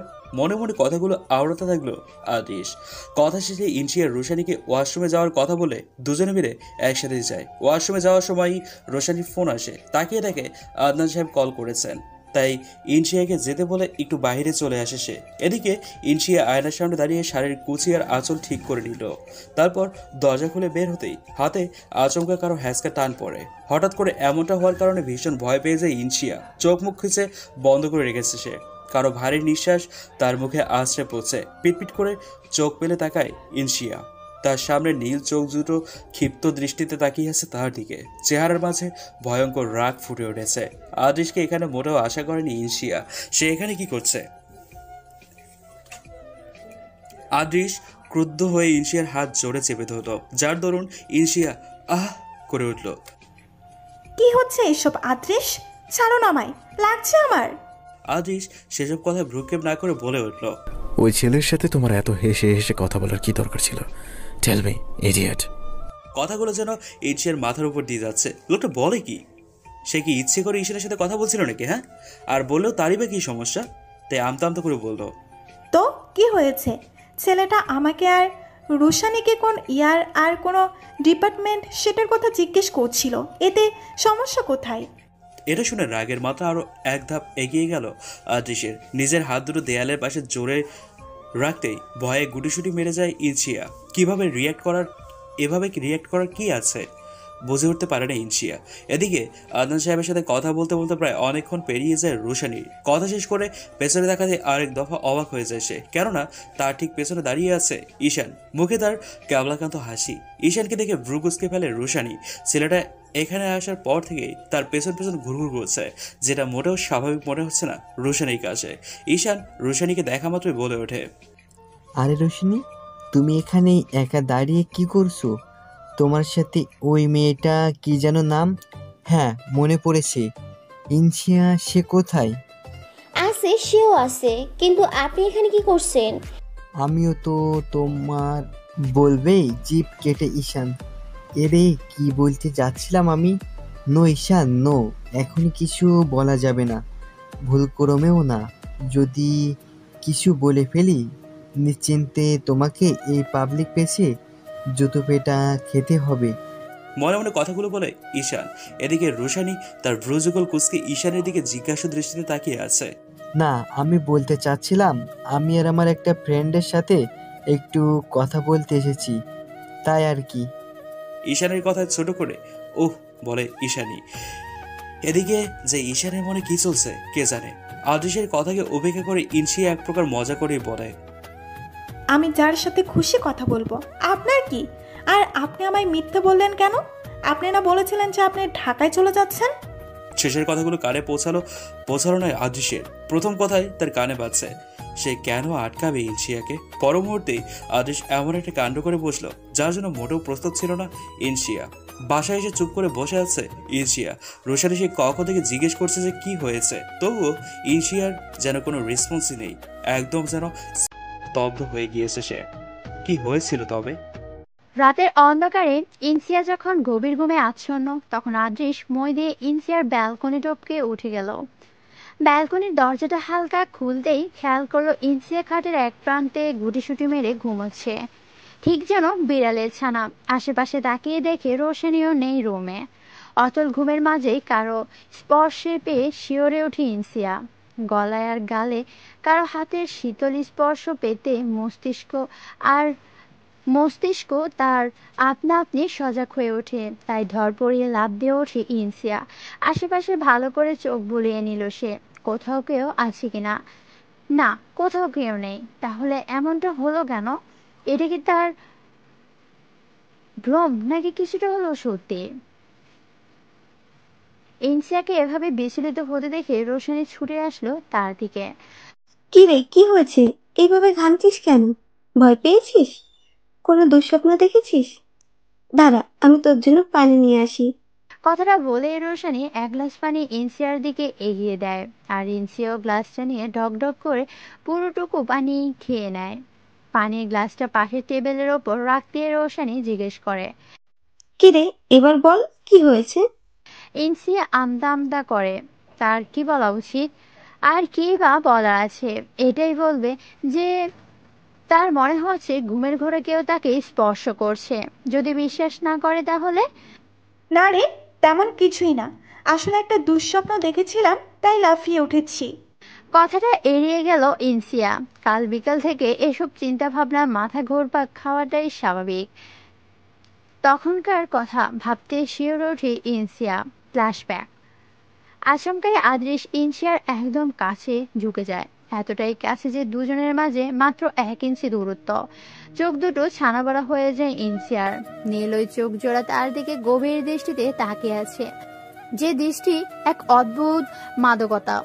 ইনসিয়াকে আরো অবাক করে দিয়ে আদৃশ তার ঠোঁট যুগল ইনসিয়ার কানের কাছে নিয়ে যায়। আদৃশের ঠোঁট যুগল ইনসিয়ার কানে স্পর্শ পেতে শিওরে ওঠে সে। আবেশে চোখ বুঝে আসে ইনসিয়ার। আদৃশ ফিস ফিস করে বলে, আমি তোমাকে আটকানোর কে হই সেটা তোমার না জানলেও চলবে। ব্যাস এতটুকু মনে রেখো, কোনো ছেলেকে যেন তোমার আশেপাশে ঘেঁষতে না দেখি। আর না হয় বাকিটুকু আমি দেখে নিব। হ্যাঁ, মাই ডিয়ার সুইট হার্ট। এটা আবার কেমন নাম? ইডিয়ট, তার উপর আবার সুইট হার্ট। নাম দুটোর মধ্যে আসমান জমিন তফাৎ। আর এই লোকটা একসাথে দুটো মিক্সড করে দিল। আসলে এলিয়েন একটা। ইনসিয়ার ভাবনার মাঝে আদৃশ ছোট কাণ্ড করে বসলো। ইনসিয়ার ডান গালে একটা চুমু দিয়ে দিল। এবার যেন ইনসিয়ার চোখ দুটো কোঠর থেকে বেরিয়ে আসার উপক্রম। একদম বাকরুদ্ধ হয়ে গেছে সে। ইনসিয়াকে এভাবে শক্ট হয়ে থাকতে দেখে আদৃশ হো হো করে হেসে উঠল। তারপর বলে উঠল, এতটুকুতে এভাবে শক্ট হয়ে গেছো? আরে এখনো তো অনেক কিছুই বাকি, এর থেকেও high dose. So be careful sweetheart. এইটুকু বলে আদৃশ সেখান থেকে বেরিয়ে পড়ে। আর ইনসিয়া ওখানে কিছুক্ষণ মূর্তির মতো ঠায় দাঁড়িয়ে থাকে, যেন সবটাই তার মাথার উপর দিয়ে যাচ্ছে। ওয়াশরুম থেকে বেরিয়ে ইনসিয়া সোজা হাঁটা ধরে। রোশানি পেছন থেকে কয়েকবার ডাক দিলেও তার কানে পৌঁছায়নি। অতঃপর রোশানি ইনসিয়ার পিছু ছুটতে নেয়। বর্তমানে আদৃশ সাবধানে মই বেয়ে নিচে নেমে পড়ল। তারপর বাগানের দেখতে কিছুক্ষণের জন্য লুকিয়ে পড়ল। ইস, একটুর জন্যই ধরা খেয়ে যেতাম। আসলে ইডিয়েট একটা। থাক, একটু হলেও তো দেখা পেয়েছি ইনসিয়ার। ওই চোখ জোড়ায় কি এমন মাদকতা আছে ইনসিয়া, যে আমাকে তোমার কাছে নিয়ে আসে বারংবার। বাট এটা তো জেনে গিয়েছি যে আমার তোমার প্রতি জমে থাকা ফিলিংসগুলোর নাম। হ্যাঁ, ভালোবাসি তোমায় ইনসিয়া, ভালোবাসি। আর ইউ জাস্ট মাইন। আর ইউ আর জাস্ট মাইন। যাই এখন কেটে পড়ি, নইলে কেউ দেখে ফেললে সমস্যা হয়ে যাবে। এতটুকু বলে মুখে মাস্ক দিয়ে ঢেকে আর কাপটা মাথায় খানিকটা সামনে এনে বেরিয়ে পড়লো বাসা থেকে আদ্রিস। সকালের আলো ফুটতেই পাখিদের কিচিরমিচির শব্দের সূচনা ঘটে যায়। বারান্দায় খাসা ঝুলতে থাকা ময়না পাখিটাও ডাকাডাকি শুরু করে দিছে। অবাক করার বিষয় হলো এই কয়দিনে ময়না পাখিটা ইনসিয়া ইনসিয়া বলে ডাকতে পারে। আলো ফুটতে ইনসিয়াও চোখ মেলে তাকায়, আর মোড় দিয়ে উঠে পড়ে সে। তারপর রোজকার দিনের মতোই ফ্রেশ হয়ে বাগান বিলাস করতে চলে যায়। আজও খুব সকালে ওঠায় ইনসিয়া ভাবলো আজকের নাস্তাটা সে বানাবে। অবশ্য মাঝে মধ্যে মিসেস মিলের সাথে সাথে টুকটাক কাজ করে দেয় ইনসিয়া। যেমন ভাবা তেমনই কাজ। পরোটা বানানোর জন্য চুলায় পানি গরম বসিয়ে একটা বোতলের ভিতর আটা বের করতে থাকে। মিসেস মিলি কিচেনে প্রবেশ করে ইনসিয়াকে দেখে খানিকটা আশ্চর্যই হলেন। তারপর ইনসিয়ার কাছে গিয়ে বললেন, আরে ইনসিয়া, তুমি এখানে কি করছো? এগুলো করার কোনো প্রয়োজন ছিল না। মিসেস মিলির কথায় ভ্রুক্ষেপ না করে ইনসিয়া তাকে জোর করে ঠেলে ঠুলে কিচেন থেকে রুমে পাঠিয়ে দেয়। 8:30টার দিকে নাস্তার পর্ব চুকিয়ে ইনসিয়া রোশানি চলে যায় ভার্সিটির জন্য। এখন থেকে রোজই ভার্সিটিতে যাওয়া শুরু করবে তারা। হাতে বেশি সময় নেই। আর ভার্সিটিও বাসা থেকে খানিকটা দূরে হওয়ায় বাসার সামনে দাঁড়িয়ে অপেক্ষা করছে ইনসিয়া রোশানি কোনো গাড়ি পাওয়া যায় কিনা তা দেখার জন্য। কিন্তু না, অনেকক্ষণ সময় অতিবাহিত হওয়ার পরও কোনো গাড়ির হুদিশ মিলল না। কিছুক্ষণ পর একটা গাড়ির হর্নের সাইড কানে আসতে পাশে তাকালো রোশানি আর ইনসিয়া। সামনে ড্রাইভিং সিটে বসে আছে আদ্রিস। গাড়ির জানালা থেকে মাথা বের করে রোশানিকে উদ্দেশ্য করে বলল, আরে রোশানি, ইনসিয়া, তোমরা এখানে এখানে দাঁড়িয়ে দাঁড়িয়ে কি করছো? রোশানি আদ্রিসকে দেখা মাত্র বলে ওঠে, আরে আদ্রিস স্যার, আপনি? আসলে আমরা ভার্সিটি যাব, তাই দাঁড়িয়ে আছি, কিন্তু কোনো গাড়ি পাচ্ছি না। ও আচ্ছা, তাহলে তোমরা আমার গাড়িতে উঠে পড়ো, আমি তোমাদের ভার্সিটিতে ড্রপ করে দিচ্ছি। আদ্রিসকে দেখে আশ্চর্যিত হয়ে যায় ইনসিয়া। লোকটা সবসময় ওর সামনে পড়ে কেন? 1 মিনিট, আদ্রিস কোনোভাবে তাকে ফলো করছে না তো?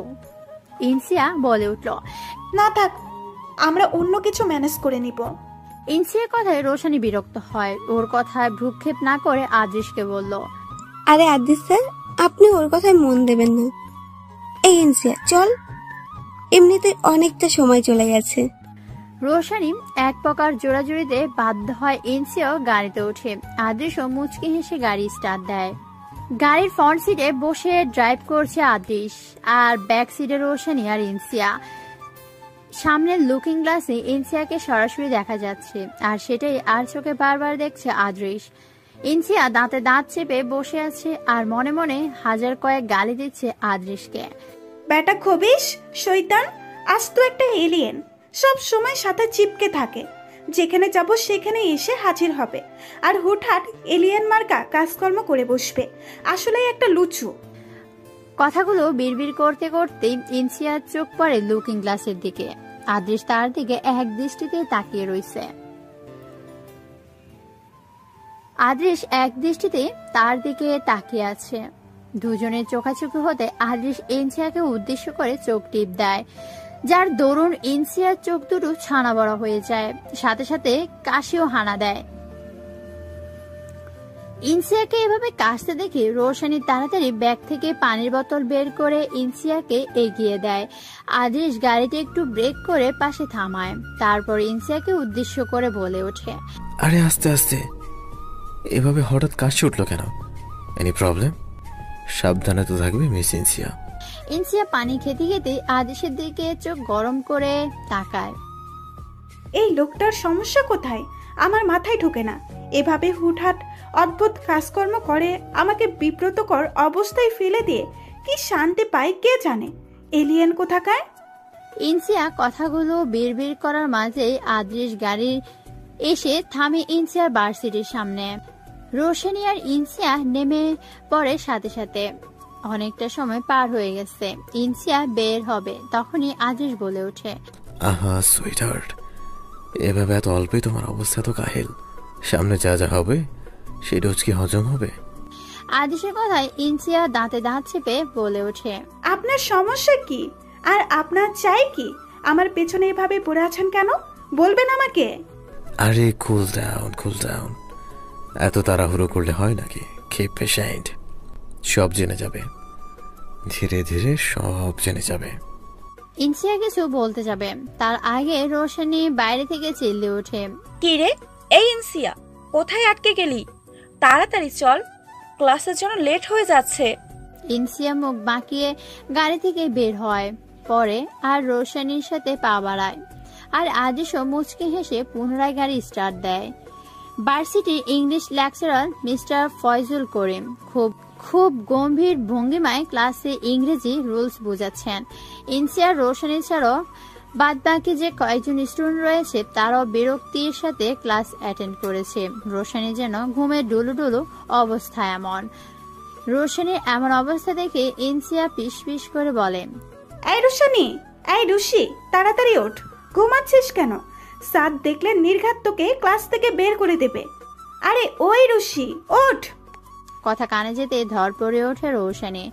সবেমাত্র চোখে ঘুম লেগে আসছিল, তখনই ইনসিয়ার কথায় ঘুম ভেঙে যায়, যার ফলশ্রুতিতে হাতের কনুই লেগে নোটবুকটা নিচে পড়ে যায় রোশনির। কিছু পড়ার শব্দ কানে যেতে ভ্রু কুঁচকে তাকান মিস্টার ফয়জুল করিম। তিনি পড়ানোর সময় কোনো প্রকার শব্দ বা ডিস্টার্ব পছন্দ করে না।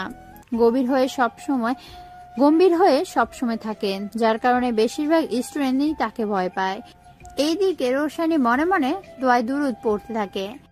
এই রে, এখন কি হবে? এই ফয়জুল স্যার যদি এখন আমাকে পানিশমেন্ট দেয়, অথবা আমাকে যদি ক্লাস থেকে বের করে দেয়, তাহলে? কথাগুলো মনে মনে বলতে থাকে রোশনি। আর কথায় আছে, যেখানে বাঘের ভয় সেখানে সন্ধ্যা হয়। রোশনির ক্ষেত্রেও ঠিক সেটাই ঘটেছে। ফজলুল করিম স্যার রোশনিকে উদ্দেশ্য করে বলে ওঠে, hey stupid girls, shut up, get out from my class. রোশনির চেহারায় প্রায় কাদা কাদা হয়ে গেছে। সে অনুনয় কণ্ঠে বলে ওঠে। পুরো কথা শেষ না হওয়ার আগে স্যার গম্ভীর ভঙ্গিমায় বলে ওঠেন, no more I Q do you what are say. স্যারের কথায় খারাপ লাগা কাজ করলো, কিছু করার নেই। তাই আস্তে করে মাথা নিচু করে ক্লাস থেকে বেরিয়ে পড়লো রোশনি। আর রোশনি যাওয়ার পানি ইনসিয়া অসহায় দৃষ্টিতে তাকিয়ে আছে। ক্লাস থেকে বেরিয়ে সামনের দিকে হাঁটা ধরে রুশানি। সামনে যেতেই একটা বেঞ্চ চোখে পড়ে। এখন আর কি করার, সেখানেই বসতে হবে। তাই সেখানের উদ্দেশ্যে পা বাড়ালো রুশানি। এদিকে ঈশান শার্টের হাতা ফোল্ড করতে করতে হেঁটে আসছে। তাকেও একটু আগে ক্লাস থেকে বের করে দেয়া হয়েছে। ঈশান, পুরো নাম ঈশান চৌধুরী, লম্বা প্রায় 5 ফুট 8.5 ইঞ্চি, দেখতে শ্যামলা রঙের হলো, মুখের মধ্যে রয়েছে অসীম মায়া। পরিবারের মা বাবা ছাড়াও রয়েছে একটা ছোট বোন, নাম ইস্পিতা চৌধুরী। কিছুটা একরোখা টাইপের হওয়ার কারণে জীবনকে সিরিয়াস মনে করে না ঈশান। তো হাঁটতে হাঁটতে দোতলায় চলে আসছে। হাঁটার এক পর্যায়ে কর্নারে চোখ পড়তে থমকে দাঁড়ায় সে। আরে এটা রোশানি না, ও ওখানে কি করছে? যাই হোক, ওর সাথে দেখা হয়েছে এটাই তো বেশি। ওই সুবাদে তো তাও একটু কথা বলা যাবে। থ্যাঙ্কস টাকলাত স্যার, থ্যাঙ্কস। আপনি বের না করে দিলে এত সুন্দর সুযোগ পেতাম না। কথাগুলো বিড়বিড় করতে করতে ঈশান এগিয়ে যায় রুশনির দিকে। রুশানি বেঞ্চে বসে আনমনে তাকিয়ে রয়েছে সামনের খোলা জায়গাটিতে। ঈশান তার পেছনে এসে দাঁড়ায়। কিছুটা গলা খাগাড়ি দিতে চমকে ওঠে রুশানি। পেছনে তাকে ঈশানকে দেখে ভ্রু কুঁচকে ফেলে রুশানি। আরে রুশানি না, তুমি এখানে একা একা বসে কি করছো? Anything problem? রুশানি বিরক্তিকর স্বরে বলে ওঠে, কিছুই হয়নি। আর এইভাবে রিয়্যাক্ট করছো কেন? আমি তো এমনি জিজ্ঞেস করলাম, তুমি চাইলে আমাকে বলতে পারো, আই ডোন্ট মাইন্ড। ঈশানের কথায় বিরক্তি প্রকাশ করে রুশানি। এভাবে চেষ্টামো করার দরকার কি? হ্যাঁ? তারপরও ঈশানকে চুপ করাতে রুশানি থেকে সবটা বলে। পুরোটা শোনার পর ঈশান হো করে হেসে উঠলো, যেটা মোটেও স্বাভাবিক মনে হয়নি রুশানির কাছে। আরে এইটুকু ব্যাপারে কেউ মন খারাপ করে নাকি? আরে এমন তো অনেক হয়। সো প্যারা নিও না, একটা কাজ করা যায়, যেটাই তোমার মন আপনা আপনি ভালো হয়ে যাবে। ঈশানের কথা শুনে ঘাড় ঘুরিয়ে তাকায় রুশানি। তারপর জিজ্ঞাসা দৃষ্টিতে জিনিসটা কি জানতে চাইলে ঈশান দাঁড়িয়ে পড়ে। তারপর রুশানির বাম হাত ধরে তাকেও দাঁড় করায়। হঠাৎ এভাবে কেউ হাত ধরায়, পিলে চমকে ওঠে রুশানি। আরে আরে, করছেনটা কি? এভাবে আমার হাত ধরেছেন কেন? আজব তো। ছাড়ুন বলছি, ছাড়ুন আমার হাত, ছাড়ুন। কিন্তু রুশানির কথা ভ্রুক্ষেপ করে না ঈশান। তাকে নিয়ে হাঁটা ধরে নিচের দিকে। হাত মোচড়ামুচড়ি করার পরও বিশেষ কোনো লাভ হলো না। কিছুক্ষণ পর ক্যান্টিনের সামনে আসতে ঈশান হাত ছেড়ে দেয় রুশানির। এভাবে ক্যান্টিনে হুট করে নিয়ে আসার কারণ খুঁজে পায় না রুশানি।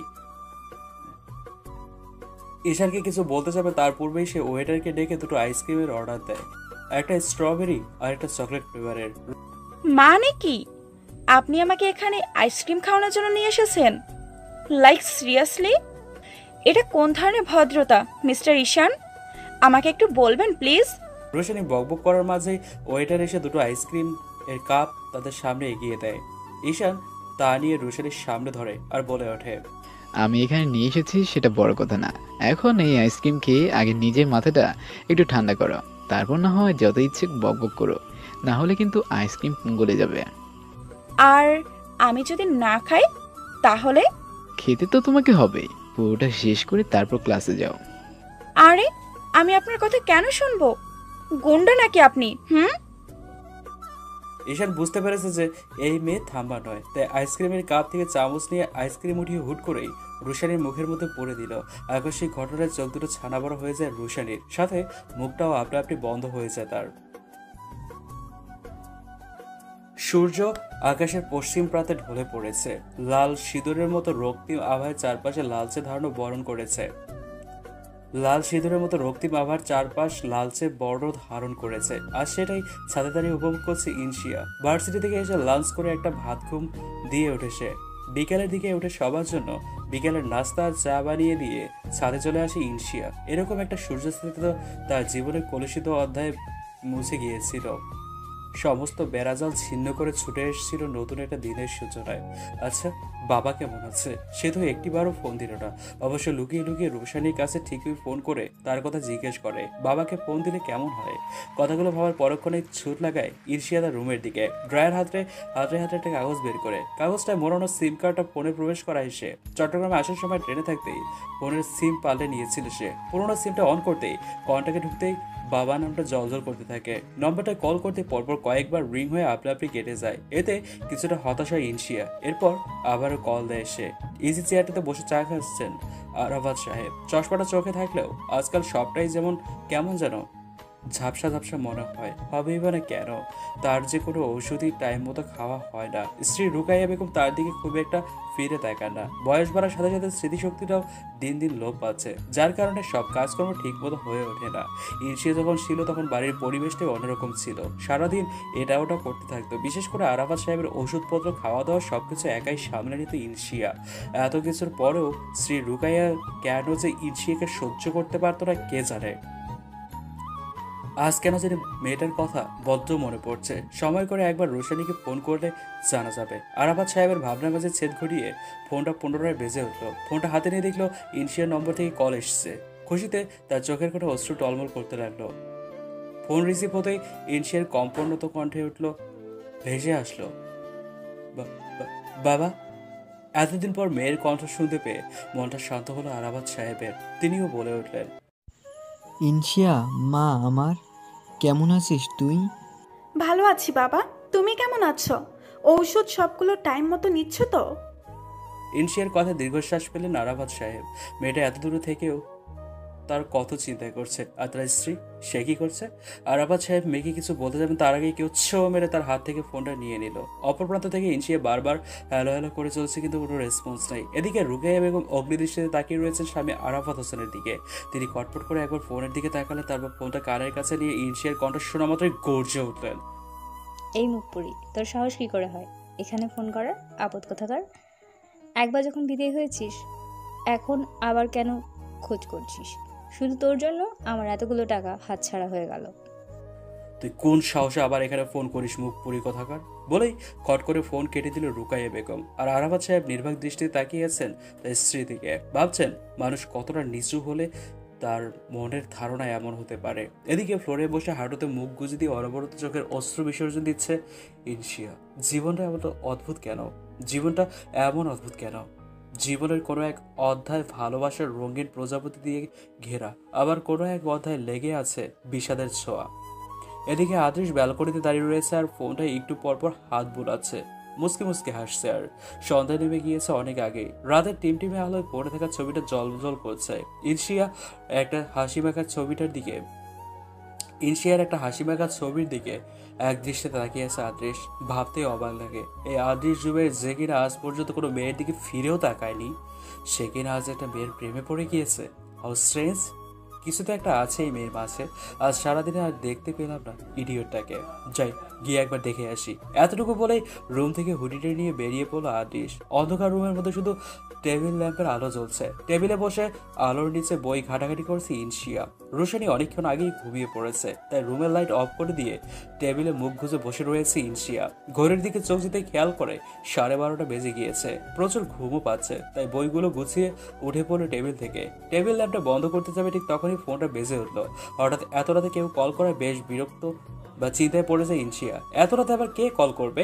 ফোনটা হাতে নিয়ে খেয়াল করলো অপরিচিত একটা নম্বর থেকে কল আসছে। পরপর 2বার কেটে যাওয়ার পরও রিসিভ করলো না সে। এভাবে অপরিচিত কেউ হঠাৎ ফোন দিলে কিভাবে রিসিভ করবে সে? তৃতীয়বার কল আসতেই একটা দম নিয়ে কাঁপা কাঁপা হাতে ফোন রিসিভ করে কানের কাছে নিতেই কারো হুঙ্কার ভেসে ওঠে। হঠাৎ এভাবে চিল্লানো শুনে কিঞ্চিত কেঁপে উঠলো ইনশিয়া। ইডিয়েট, এতক্ষণ লাগে ফোন রিসিভ করতে? কতবার ফোন করেছি? আদেশের কণ্ঠ শুনতে পেয়ে স্বস্তির নিঃশ্বাস ফেলে ইনশিয়া, কিন্তু পর মুহূর্তেই আবারও ভ্রু কুঁচকে ফেলে। এই লোকটা তার নাম্বার পেলো কি করে? হ্যাঁ, আর এত রাতে এবার ফোন করেছে কেন? কি হলো, কোথায় হারিয়ে গেলে? আদেশের কথা ধ্যান ভাঙে ইনশিয়ার। মুখের মধ্যে কাঠিন্যতার ছাপ এনে গম্ভীর কণ্ঠে জিজ্ঞেস করলো, এত রাতে আপনি আমাকে ফোন দিয়েছেন কেন আদৃশ? আদৃশ নির্বিকারভাবে বলে উঠল, কেন আবার? তোমাকে মিস করছিলাম তাই ফোন দিয়েছি। এখন ঝটপট তোমার ব্যালকনিতে চলে এসো। আদৃশের এমন বাচ্চা মতো বোকা বলে যায় ইনশিয়া। এটা আবার কোন ধরনের কথা? আর মিস করছে ভালো কথা, কিন্তু ব্যালকনিতে যেতে হবে কেন? এক মিনিট। আদৃশ এখন আমার বাসার সামনে নয় তো আবার? আমি বেলকনিতে যাব কেন? আপনি এখন কোথায় আদৃশ? আরে কোথায় থাকবো, আমি তোমার বাসার নিচে। এখন একটু ব্যালকনিতে এসো, তোমাকে জাস্ট একটুখানি দেখে চলে যাবো। এটা কোন ধরনের বাচ্চামো আদৃশ? আপনি যথেষ্ট ম্যাচিওর, তাহলে এগুলো কেমন আবদার? আমি যাব না বেলকনিতে। ভালোই বলছি, চলে এসো সুইটহার্ট। আর যদি না আসো তাহলে কিন্তু আমার উপরে আসতে মোটেও সময় লাগবে না। আদেশের কথা শুনে শুকনো ঢোক গেলে ইনশিয়া। এই লোকের কোনো বিশ্বাস নেই, কখন যে কি করে বসে কিচ্ছু বলা যায় না। তাই কথা না বাড়ি দ্রুত পায়ে হাঁটা শুরু করলো ব্যালকনির দিকে। ব্যালকনির দরজাটা আস্তে করে খুলে ভিতরে প্রবেশ করে সে। জানালার অপর প্রান্তে যোগ দিতে খেয়াল করে গাড়ির সাথে হেলান দিয়ে ক্লান্ত শরীরে দাঁড়িয়ে রয়েছে আদৃশ। চুলগুলো কিছুটা এলোমেলো, মুখটাও শুষ্ক। ইনশিয়াকে দেখতে পেয়ে স্নিগ্ধ হাসে আদৃশ। যে খুশিতে রয়েছে আছে শুধুমাত্র নির্মলতা, যে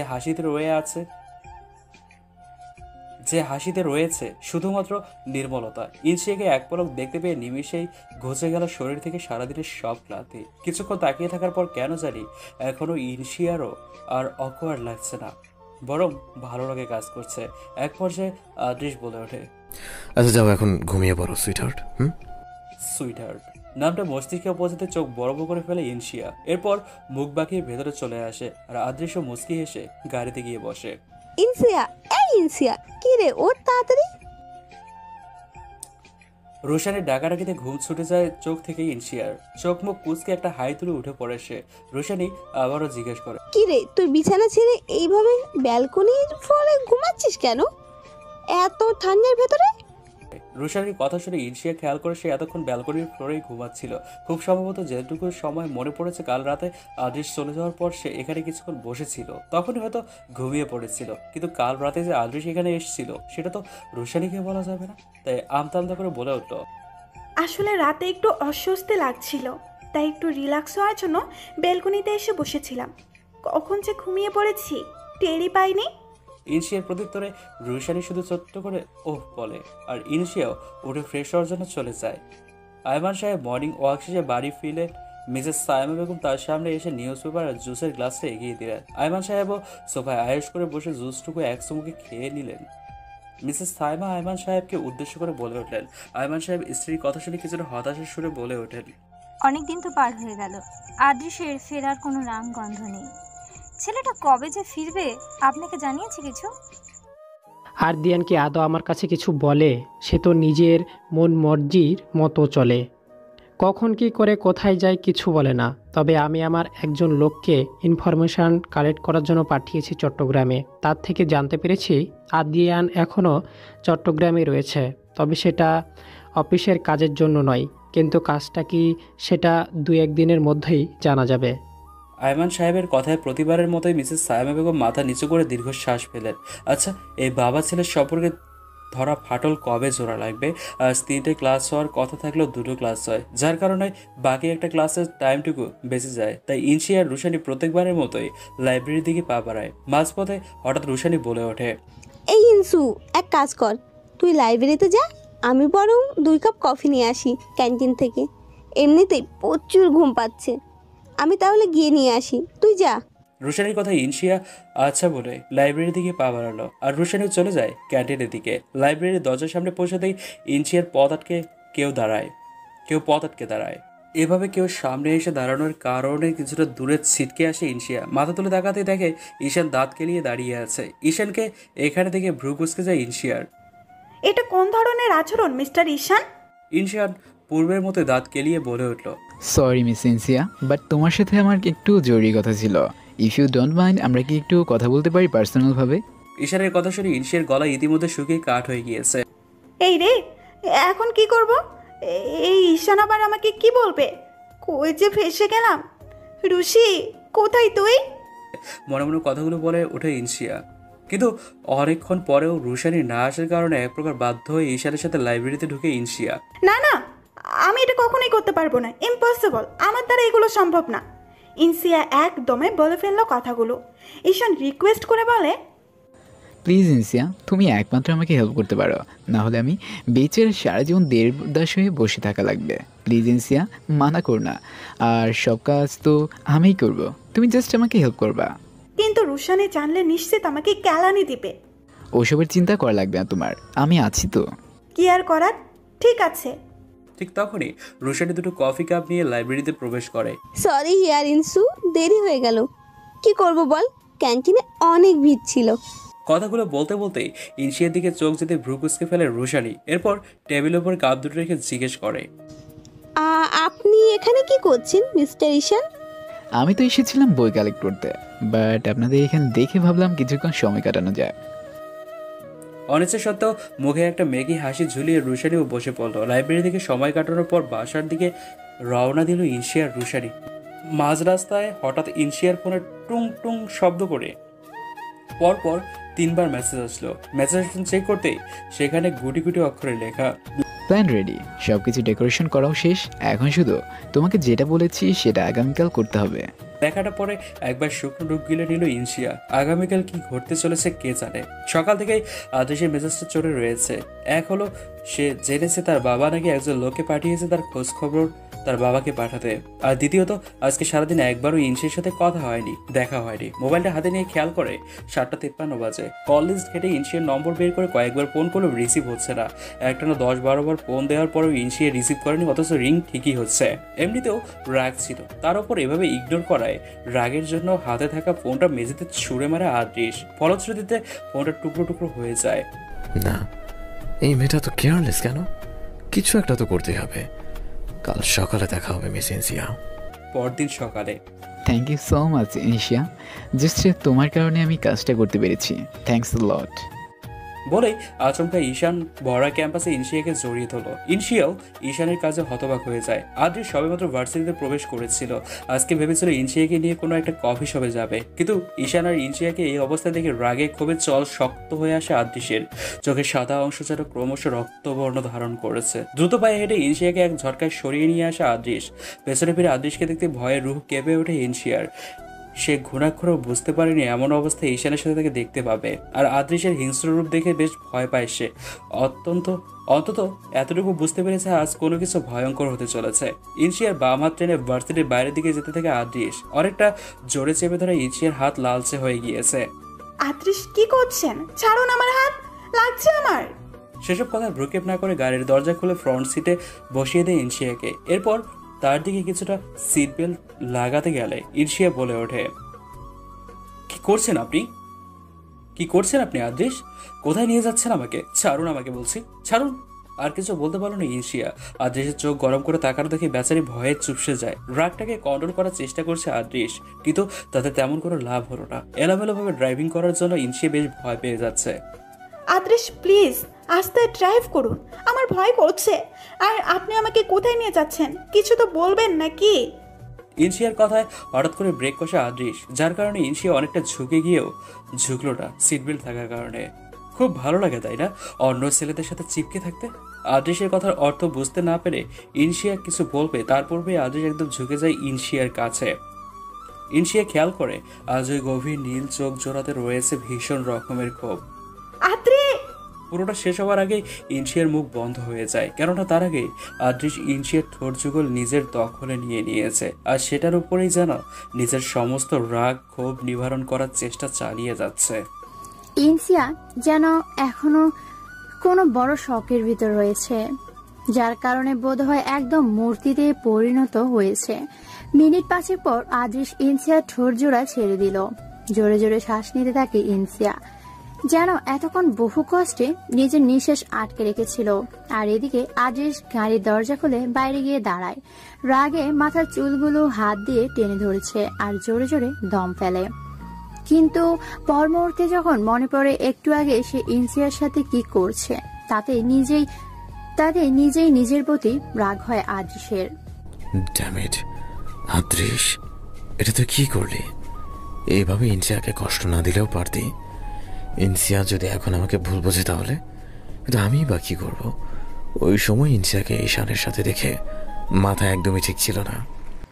গাড়ির ভিতর বসে ইনসিয়া নীরবে চোখের অশ্রু বিসর্জন দিচ্ছে। সে কখনো ভাবতেই পারেনি আদৃশ তার সাথে এমনটা করবে। কিন্তু একটা কথা তাকে ভাবাচ্ছে, ঈশান তাকে জড়িয়ে ধরছে বলে আদৃশ এত হাইপার হচ্ছে কেন? এর পেছনে কারণটা কি? আজকে তাকে জানতেই হবে সেটা। হাত দিয়ে চোখের কোণে জমে থাকা জলটুকু মুছে গাড়ি থেকে বেরিয়ে পড়লো Insia. I love you Roshani.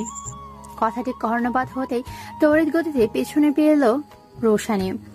ঈশান হাঁটু গেড়ে তার সামনে বসে রয়েছে। ঈশানের কথা কানে যেতে বাকরুদ্ধ হয়ে যায় রোশানি। কি হলো রোশানি, কি ভাবছো? আমি তো কিছু বলছি। আপনি এসব কি বলছেন ঈশান? আর আমাকে তো ইনসিয়া এখানে ডেকেছে। হ্যাঁ, ইনসিয়াই তোমাকে এখানে ডেকেছে, তবে সেটা আমার কথায়। ফিলে চমকে ওঠে রোশানি। ইনসিয়া, সে রোশানিকে এখানে পাঠিয়েছে ঈশানের কথায়।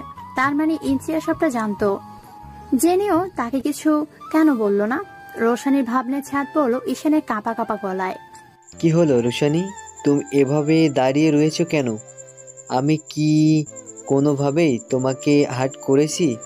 বা এনি চান্স তুমি কি অন্য কাউকে ভালোবাসো? আমি এসব নিয়ে এখন কিছু ভাবতে চাই না মিস্টার ঈশান, আমি আসছি। এতটুকু বলে হনহরিয়ে সেখান থেকে বেরিয়ে পড়লো রোশানি। আর ঈশান হতবাক হয়ে ঠাই দাঁড়িয়ে আছে। এগুলো কি বললো রোশানি? হাতে থাকা গোলাপ ফুলটাও আস্তে করে হাত থেকে মাটিতে ঝরে পড়লো। লেকের ধারে পাশাপাশি বসে আছে আদৃশ আর ইনসিয়া।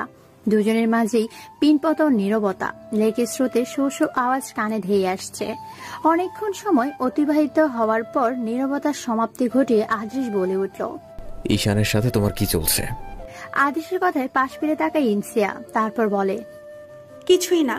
আদৃশ গম্ভীর হয়ে বলে, যদি কিছু নাই বা থেকে থাকে তাহলে ও তোমাকে যখন জড়িয়ে ধরলো কেন?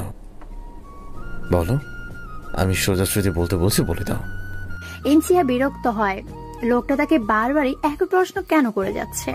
বললাম তো কিছুই না। এবার আদৃশ ব্যান ছেড়ে উঠে দাঁড়ায়, তারপর ইনসিয়ার দিকে ফিরে গর্জে ওঠে, তাহলে ওই ছেলে তোমাকে ছুবে কেন? তোমাকে আমি বারণ করেছি না কোনো ছেলে যাতে তোমার আশেপাশে না থাকে? ইনসিয়ারও এবার প্রচুর রাগ ওঠে। এভাবে যখন তখন তার অধিকার খাটানোর কে হয় সে? কিসের সম্পর্ক তাদের মাঝে? একবার না 100 বার কথা বলবো। আপনি কে হন আমার উপর অধিকার খাটানোর? আপনার কিসের এত জেদ? আমাদের মাঝে সম্পর্কটাই বা কি? কথাগুলো কানে পৌঁছাতে কান গরম হয়ে উঠল আদৃশের। কি অধিকার তার? কি অধিকার আমার, তাই না? আমাদের মাঝে কোন সম্পর্ক? তাই তো, আমাদের মাঝে এই সম্পর্ক যে আমি তোমাকে ভালোবাসি। ইডিয়েট। চক্ষু জোড়ায় এবার বেরিয়ে আসার উপক্রম ইনসিয়ার। হার্টবিটও যেন মিস হয়ে গেছে। বারবার একই কথা যেন কানে বাজছে, আমি তোমাকে ভালোবাসি। এদিকে ঢুলু ঢুলু পায়ে বাসার সামনে এসে দাঁড়ায় রোশানি। কাঁপা কাঁপা হাতে কলিং বেল চাপ দিতেই কিছুক্ষণ পর দরজা খুলে দিলেন মিসেস মিলি। রোশানের এমন ক্লান্ত আর চিন্তার ছাপ পড়া মুখ দেখে ভ্রু কুঁচকে ফেললেন মিসেস মিলি। কেননা রোশানি তো কোনো সময় এভাবে মুখ শুকিয়ে রাখে না, তাহলে আজ রোশানীকে এমন লাগছে কেন? কিছু কি হয়েছে? কি ব্যাপার রোশানী, তোমাকে এমন দেখাচ্ছে কেন? কিছু কি হয়েছে? আর ইনসিয়া কোথায়? মিসেস মিলির কথা শুনে রোশানী বেশ চিন্তায় পড়ে যায়। ইনসিয়া যদি এতক্ষণে বাড়ি না ফেরে তাহলে সে কোথায় গিয়েছে? তোমাকে ভালোবাসি বলেই তোমার ওপর অধিকার খাটাই, আর তুমি শুধু আমার। আমি তোমাকে অন্য কার হতে দেব না, ব্যাস। আর কেউ যদি আমাদের মাঝে আসে আমি তাকেও ছাড় দেব না, সেটা ওই ছেলেও হোক না কেন। এতক্ষণ ধরে মুখ বুজে সবকিছু সহ্য করলো, এবার আর করতে পারলো না ইনসিয়া। রাগের মাত্রা ছাড়িয়ে যাওয়ায় সে এক প্রকার হুঙ্কার দিয়ে বলে ওঠে, ব্যাস, অনেক হয়েছে। Enough is enough. মিস্টার আত্রিশ, আমি কিছু বলছি বলে তখন থেকে যা ইচ্ছা তাই বলে যাচ্ছেন। সমস্যা কি আপনার? আর ঈশানের সাথে আমাকে দেখেছেন বলে আমাকে ঈশানের গার্লফ্রেন্ড বানিয়ে দিলেন? How funny. লিসেন মিস্টার আদ্রিশ, ঈশান আমাকে নয় বরং রোশানীকে ভালোবাসে। আর আজকে রোশানীকে ঈশান তার মনের কথা বলবে প্ল্যান করে আয়োজন করছিল, আর সেটাতেই আমি তাকে হেল্প করছি। ফ্ল্যাশব্যাক। ইনসিয়া, তুমি আমার ছোট বোনের মতো। আজ আমি তোমার কাছে একটা জিনিস চাইবো, প্লিজ মানা করো না। ঈশানের কথা শুনে ইনসিয়া ভ্রু কুঁচকে ফেলে। কি এমন চাইবে তার কাছে? তারপরও ইতস্ত বোধ করে বলে উঠল, জি ভাইয়া, অবশ্যই বলুন। আমার সাধ্যের মধ্যে আমি আপনাকে সাহায্য করব। কি হয়েছে?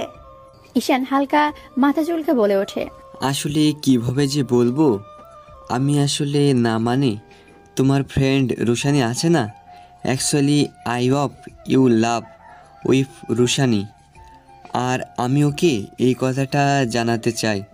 আর একমাত্র তুমি আছো যে আমাকে এই কাজে হেল্প করতে পারো। ঈশানের কথা শুনে গলা শুকিয়ে আসে ইনসিয়ার। রোশানি যে জিদি মেয়ে, ওকে এসব ব্যাপারে জানালে আজ তো ওকে চিবিয়ে খাবে। কোনো এক কারণে রোশানি এই ভালোবাসার বিষয়টাতেই বিশ্বাস রাখে না। না না, আমি এটা কখনোই করতে পারবো না, ইম্পসিবল। আমার দ্বারা এগুলো সম্ভব না। ইনসিয়া একদমে বলে ফেলে কথাগুলো।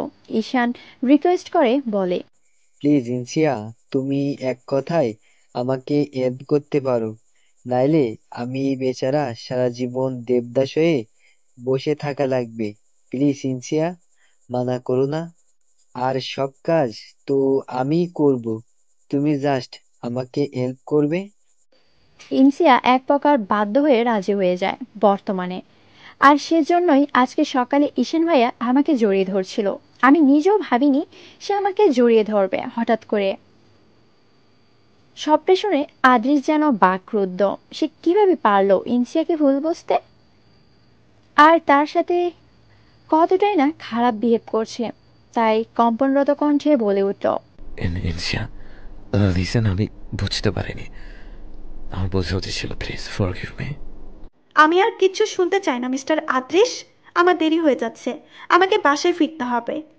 এতটুকু বলে দ্রুত পায়ে হাঁটা শুরু করলো ইনসিয়া।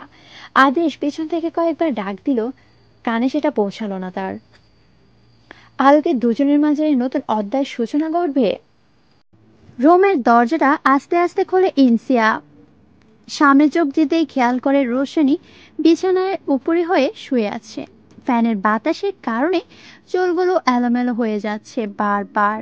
রুমের দরজা লাগাতে খট করে শব্দ হয়, যার কারণে রোশনি ধরপড়িয়ে লাফ দিয়ে ওঠে।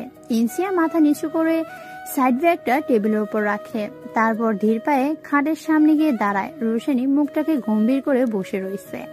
তা দেখি ইনসিয়া মনে মনে বলে ওঠে, এ তো দেখি ঝড় হওয়ার আগে পূর্বভাস। আমি আগেই বারণ করেছিলাম ঈশান ভাইয়াকে যে এত তাড়াহুড়ো করার দরকার নেই, কিন্তু কে শুনে কার কথা। এখন যে আমি কোথায় ফেসে গেলাম, আল্লাহ প্লিজ বাঁচিয়ে নাও। মনে মনে দোয়া কালাম পড়ে সাহস জুগিয়ে নেয় ইনসিয়া। গলা খাকড়ি দিয়ে জিজ্ঞেস করে ওঠে, রুশানি? কিন্তু রুশানির মাঝে তেমন কোনো ভাবান্তর ঘটল না। সে পূর্বের মতোই গুটি সুটি মেরে বিছানা এক কোণে গভীর মুখে বসে রয়েছে। এবার ইনসিয়া আরেকটু এগিয়ে গিয়ে রুশানির মুখোমুখি দাঁড়ায়, তারপর আদুরি গলায় বলে, এই রুশি, শোনো না প্লিজ। দেখো, আমি ইচ্ছে করে করিনি। তোমাকে তো ঈশান ভাই অনেক রিকোয়েস্ট করেছিল, তাই আর কি। ইনসিয়ার কথা মাথায় তুলে তাকাই রুশানি, তারপর গম্ভীর কণ্ঠে বলে ওঠে, ওই ঈশান বলল আর তুই রাজি হয়ে গেলি? একবারও আমাকে জিজ্ঞাসা করেছিস? ইনসিয়া আমতা আমতা করে উঠল। কি বলবে সে? সে বিছানায় বসলো, তারপর রুশানের হাত দুটো ওপর নিজের হাত রাখলো। সরি রুশি, আমি তোকে কষ্ট দিতে চাইনি, কিন্তু কি করতাম বল? আমি ঈশান ভাইয়ার চোখে তোর জন্য ভালোবাসা দেখেছি, সে তোর জন্য কতটা ড্যাম্পারেড সেটাও দেখেছি। আর তুই একবার ভেবে দেখ। রুশানি অন্যদিকে মুখ ফিরিয়ে বলে উঠল, দেখ ইনজিয়া, তুই ভালো করেই জানিস যে আমার এইসব ভালোবাসা বিশ্বাস নেই। আমার ভয় হয় যদি এই ভালোবাসার জন্য প্রিয় মানুষটিকে, পরিবারকে কোনোভাবে কষ্ট দিয়ে ফেলি, তাহলে আর সেই মানুষটা যে আমাকে মাঝপথে ছেড়ে যাবে না তার কি গ্যারান্টি? আজকালকার ভালোবাসা আর 90 শতকের মতো নেই রে, যে প্রিয়সীর হাতে হাত রেখে সারাটা জীবন অনায়াসে কাটিয়ে দিতে পারে।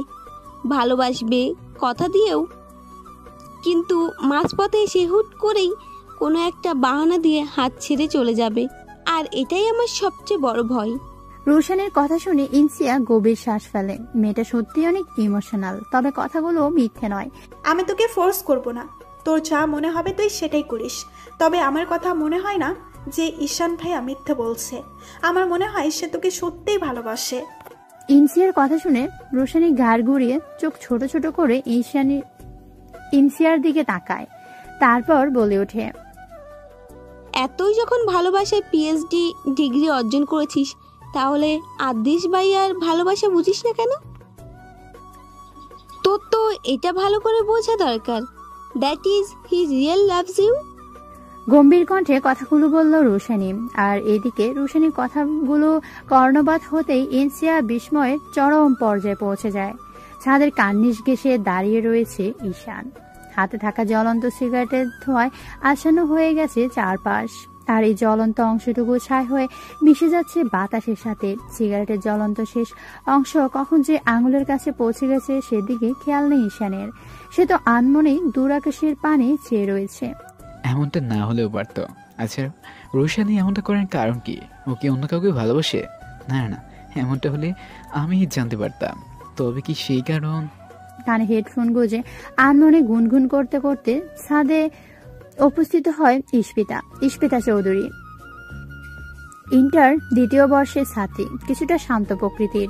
ঈশানের ঠিক অপোজিট। হঠাৎ ছাদের কার্নিশের দিকে চোখ যেতে আটকে ওঠে ইশপিতা। কিছুটা কম্পনরত কণ্ঠে ডেকে ওঠে, ভাইয়া। কানে কারো ডাক আসতেই ফিরে চমকে ওঠে ঈশান। পেছন ফিরে দেখে ইশপিতা দাঁড়িয়ে রয়েছে তার দিকে অবিশ্বাস্য চোখে। অবিশ্বাস্য মনে হওয়াটাই স্বাভাবিক, কেননা বাইরে সিগারেট খেলেও বাসায় কোনোদিন কারো সামনে সিগারেট ছুঁয়েও দেখেনি ঈশান। ইশপিতা এক প্রকার দৌড়ে আসে ঈশানের কাছে, তারপর বলে ওঠে, ভাইয়া তুই সিগারেট খাচ্ছিস? Like seriously? আর তোর খেয়াল কোথায়? সিগারেট দিয়ে হাতের আঙুল পুড়ে যাচ্ছে, দেখি হাত দেখি। বলে ইশপিতা তড়িঘড়ি করে ঈশানের ডান হাত নিয়ে ব্যস্ত হয়ে যায়। ইস, অনেকটা পুড়ে গিয়েছে। কোথায় যে হারিয়ে গিয়েছিলি, ঠিক মতো খেয়ালও রাখিস না। চল মলম লাগিয়ে দিব। ঈশান ইশপিতার দিকে এক মনে তাকিয়ে আছে। হাতের আঙুল পড়ে গিয়েছে, তাই একটু সময় পর সেরে যাবে, কিন্তু এই হৃদয় যে জ্বলে পুড়ে ছারগার হচ্ছে তা কিভাবে বোঝায়? মনে মনে কথাগুলো আওড়াতে লাগে ঈশান। ইনসিয়াকে এভাবে চমকে থাকতে দেখে মৃদু হাসে রোশানি। তারপর ইনসিয়ার সামনে তুড়ি বাজিয়ে বলে ওঠে, শোন, আমি এমনি এমনি তোর বেস্ট ফ্রেন্ড হইনি, ঠিক আছে? তোর ব্যাপারে সবটাই আমার জানা। আমার তো প্রথমেই সন্দেহ হয়েছিল, কিন্তু সেটা কনফার্ম হই যেদিন আদিশ ভাইয়া বাসার নিচে এসেছিল আর তোকে ফোন করে ব্যালকনিতে ডেকেছিল। অবশ্য তুই আমাকে এই ব্যাপারে কিছু জানাসনি। আর শোন, কোনো মানুষ তো এমনিই তার অ্যাসিস্ট্যান্টের বাসায় ভোর রাতে হুটহাট করে চলে আসবে না। As for I think that he reals love you. রোশানির কথা শুনে ইনসিয়ার কাশি উঠে যায়। তার মানে রোশানি সবটা জানতো। এক প্রকার লজ্জাও লাগছে রোশানির কাছে সবটা লুকানোর কারণে। রোশানি তড়িঘড়ি করে উঠে টেবিল থেকে পানির গ্লাস এনে ইনসিয়ার সামনে ধরে, আর ইনসিয়া ঢকঢক করে পুরোটুকু পানি এক নিমিষে শেষ করে ফেলে। ইনসিয়ার মস্তিষ্কে একটা কথা বারবার ঘুরপাক খাচ্ছে, তার কি করা উচিত? সে কি পারবে আদর্শের ভালোবাসা গ্রহণ করতে? রাত প্রায় 12টার কাছাকাছি। সবাই ঘুমিয়ে পড়েছে, শুধু ইনসিয়া বাদে। চোখ যেন নির্ঘুম। মাথায় বারংবার একটা কথাই বেশি উঠছে, আদৃশের বলা, আমি তোমাকে ভালোবাসি। বিছানা ছেড়ে উঠে বসলো ইনসিয়া। তারপর উঠে ওয়াশরুমের দিকে পা বাড়ায় সে। হাতে থাকা ফোনের ফ্ল্যাশ লাইটটা অন করে মইটা টেনে তুলে খুব সাবধানে আদৃশ। তারপর দোতলায় ইনসিয়ার রুমের ব্যালকনি বরাবর রেখে তারপর ধীরে ধীরে বেয়ে উঠতে থাকে সে। ব্যালকনির সামনে এসে হাতে থাকা গিফট বক্সটা রেখে দম ফেলে আদৃশ। ইনসিয়া যে তার উপর অনেকটা রেগে আছে তা ভালো করেই জানে সে। বিকালে তাকে অনেকবার কল করেও পায়নি। ইনসিয়া রাগ ভাঙাতে এসে তাকে অনেক কাঠখড় পোড়াতে হবে তা বেশ ভালোই বুঝতে পেরেছে আদৃশ। ওয়াশরুম থেকে বেরিয়ে লাইটের সুইচ অফ করে দেয় ইনসিয়া। কানে ঠকঠক আওয়াজ আসতে ভয় পেয়ে যায় ইনসিয়া। এত রাতে এমন শব্দ কোত্থেকে আসবে? কিছুটা মনোযোগ দিয়ে শুনতেই খেয়াল করে শব্দটা ব্যালকনি বরাবর আসছে। এই সময় ব্যালকনি থেকে আসবে চোট্টন নয় তো? গুটি সুটি পায়ে সামনে এগোতে থাকে ইনসিয়া। ব্যালকনির সামনে এসে মনে মনে কয়েকবার দোয়াই দুরুদ পড়ে নেয়। তারপর ব্যালকনির দরজা থেকে পর্দাটা হালকা সরিয়ে আস্তে করে দরজাটা খোলে সে। না, কেউ তো নেই। তাহলে কে এমন আওয়াজ করলো? কৌতূহলবশত সামনে যেতে পায়ের মধ্যে কিছুটা বেজে পড়ে। চিৎকার দিয়ে যে দম যায় ইনসিয়ার। নিচে চোখ যেতে খেয়াল করে মাঝারি সাইজের একটা বক্সটা দেখে ব্রু কুচকে ফেলে ইনসিয়া। কে দেবে এত রাতে এটা? তবে আদৃশ নয় তো? তাড়াতাড়ি জানালার কাছে গিয়ে চোখ বুলিয়ে নিল, কোথাও আদৃশ আছে কিনা। না, কোথাও তো নেই। বক্সটা হাতে নিয়ে তা ধীরে ধীরে খুলে ইনসিয়া। বক্সটা খুলতেই তার ভিতর থেকে লাল টুকটুকে একটা টেডি বিয়ার বেরিয়ে আসে, আর তার সাথে সাথে একটা কাগজ। টেডি বিয়ারটা নিয়ে ভেতরে প্রবেশ করে সে। তারপর ফোনে ফ্ল্যাশ লাইট অন করে কাগজটা খোলে। সেখানে গুটি গুটি অক্ষরে লেখা, প্লিজ স্মাইল সুইটহার্ট। জানি অনেক রাগ করে আছো, আমি সত্যি অনেক গিল্টি ফিল করছি। আই আন্ডারস্ট্যান্ড, আমার বোঝা উচিত ছিল। প্লিজ এবারের মতো মাফ করে দাও। আর তোমার জন্য এই লাল টুকটুক একটা টেডি বিয়ার, দেখতে অনেকটা তোমারই মতো, তাই ভাবলাম তোমার জন্য নিয়ে নেই। এবার তো একটু হাসো প্লিজ। আদৃশ লেখাগুলো পড়ে আনমনে হেসে ফেলল ইনসিয়া, আর হাতে থাকা টেডি বিয়ারটা জড়িয়ে ধরলো। আকাশের পূর্ব দিগান্তে সূর্য উদয়ের মধ্যে দিয়ে জানান দিচ্ছে সকাল হয়ে গেছে। আলো ফুটতে পাখিদের আনাগোনা শুরু হয়ে গেছে। আর মর্দিতে চোখ থেকে ঘুম ছুটে যায় রোশানির। পাশে চোখ যেতে খেয়াল করে ইনসিয়া বিছানায় নেই। সেটা দেখে মৃদু হাসে সে। মেয়েটা সবসময় আগে উঠে বাড়ির কাজে টুকটাক লেগে পড়ে। বিছানা থেকে নেমে বালিশ কাঁথা ভালোভাবে গুছিয়ে ফ্রেশ হওয়ার উদ্দেশ্যে ওয়াশরুমে পা বাড়ায়। একটা কালো রঙের লং কুর্তি, কানের মধ্যে একটা সাদা স্টোনের ঝুমকা, কপালের মাঝ বরাবর কালো একটা টিপ, আর চোখে গাঢ় করে কাজল। সব মিলিয়ে যেন একদম মায়াবতী লাগছে ইনসিয়াকে। ওয়াশরুম থেকে বের হয়ে ইনসিয়াকে দেখে থ মেরে যায় রোশানিকে এভাবে তাকিয়ে থাকতে দেখে ইনসিয়া জিজ্ঞেস করে ওঠে, কিরে এভাবে তাকিয়ে আছিস কেন? ভূত দেখেছিস নাকি? রোশানি হাতে থাকা তোয়ালেটা চেয়ার ওপর রাখতে রাখতে বলে ওঠে, ভূত দেখার থেকে কম কিছু না। যে মেয়েকে আজ পর্যন্ত আমি ঠেলে ঠুলে তার ঠোঁটে একটু মেলিন লাগাতে পারিনি, সে কিনা আজকে এত সুন্দর করে সেজেছে। আমি তো টাসকি খেয়ে গিয়েছি, কিন্তু তোকে অনেক সুন্দর আর কিউট লাগছে ইনসু। হাই, কিছু কি নজর না লাগ যায় মেরি জান। ইনসিয়া রোশানির মজা করা ব্যাপারটা বুঝতে অট্ট হাসিতে ফেটে পড়ে। হঠাৎ রোশানির চোখ জোড়া টেবিলে যেতে ভ্রু কুঁচকে ফেলে সে। সামনে এগিয়ে গিয়ে টেবিলে থাকা টেডি বিয়ারটা হাতে নিয়ে ইনসিয়ার দিকে জিজ্ঞাসাসূচক দৃষ্টিতে তাকিয়ে থাকে। ইনসিয়া তা দেখে আমতা আমতা করে বলে, হ্যালো বন্ধুরা, পরবর্তী পার্ট খুব তাড়াতাড়ি আসবে, তো সবাই অপেক্ষায় থাকো। আর চ্যানেলটি যারা এখনো সাবস্ক্রাইব করোনি তারা পরবর্তী পার্ট দেখার জন্য চ্যানেলটি সাবস্ক্রাইব করে রেখো। ধন্যবাদ সবাইকে, আমাদের সাথেই থেকো।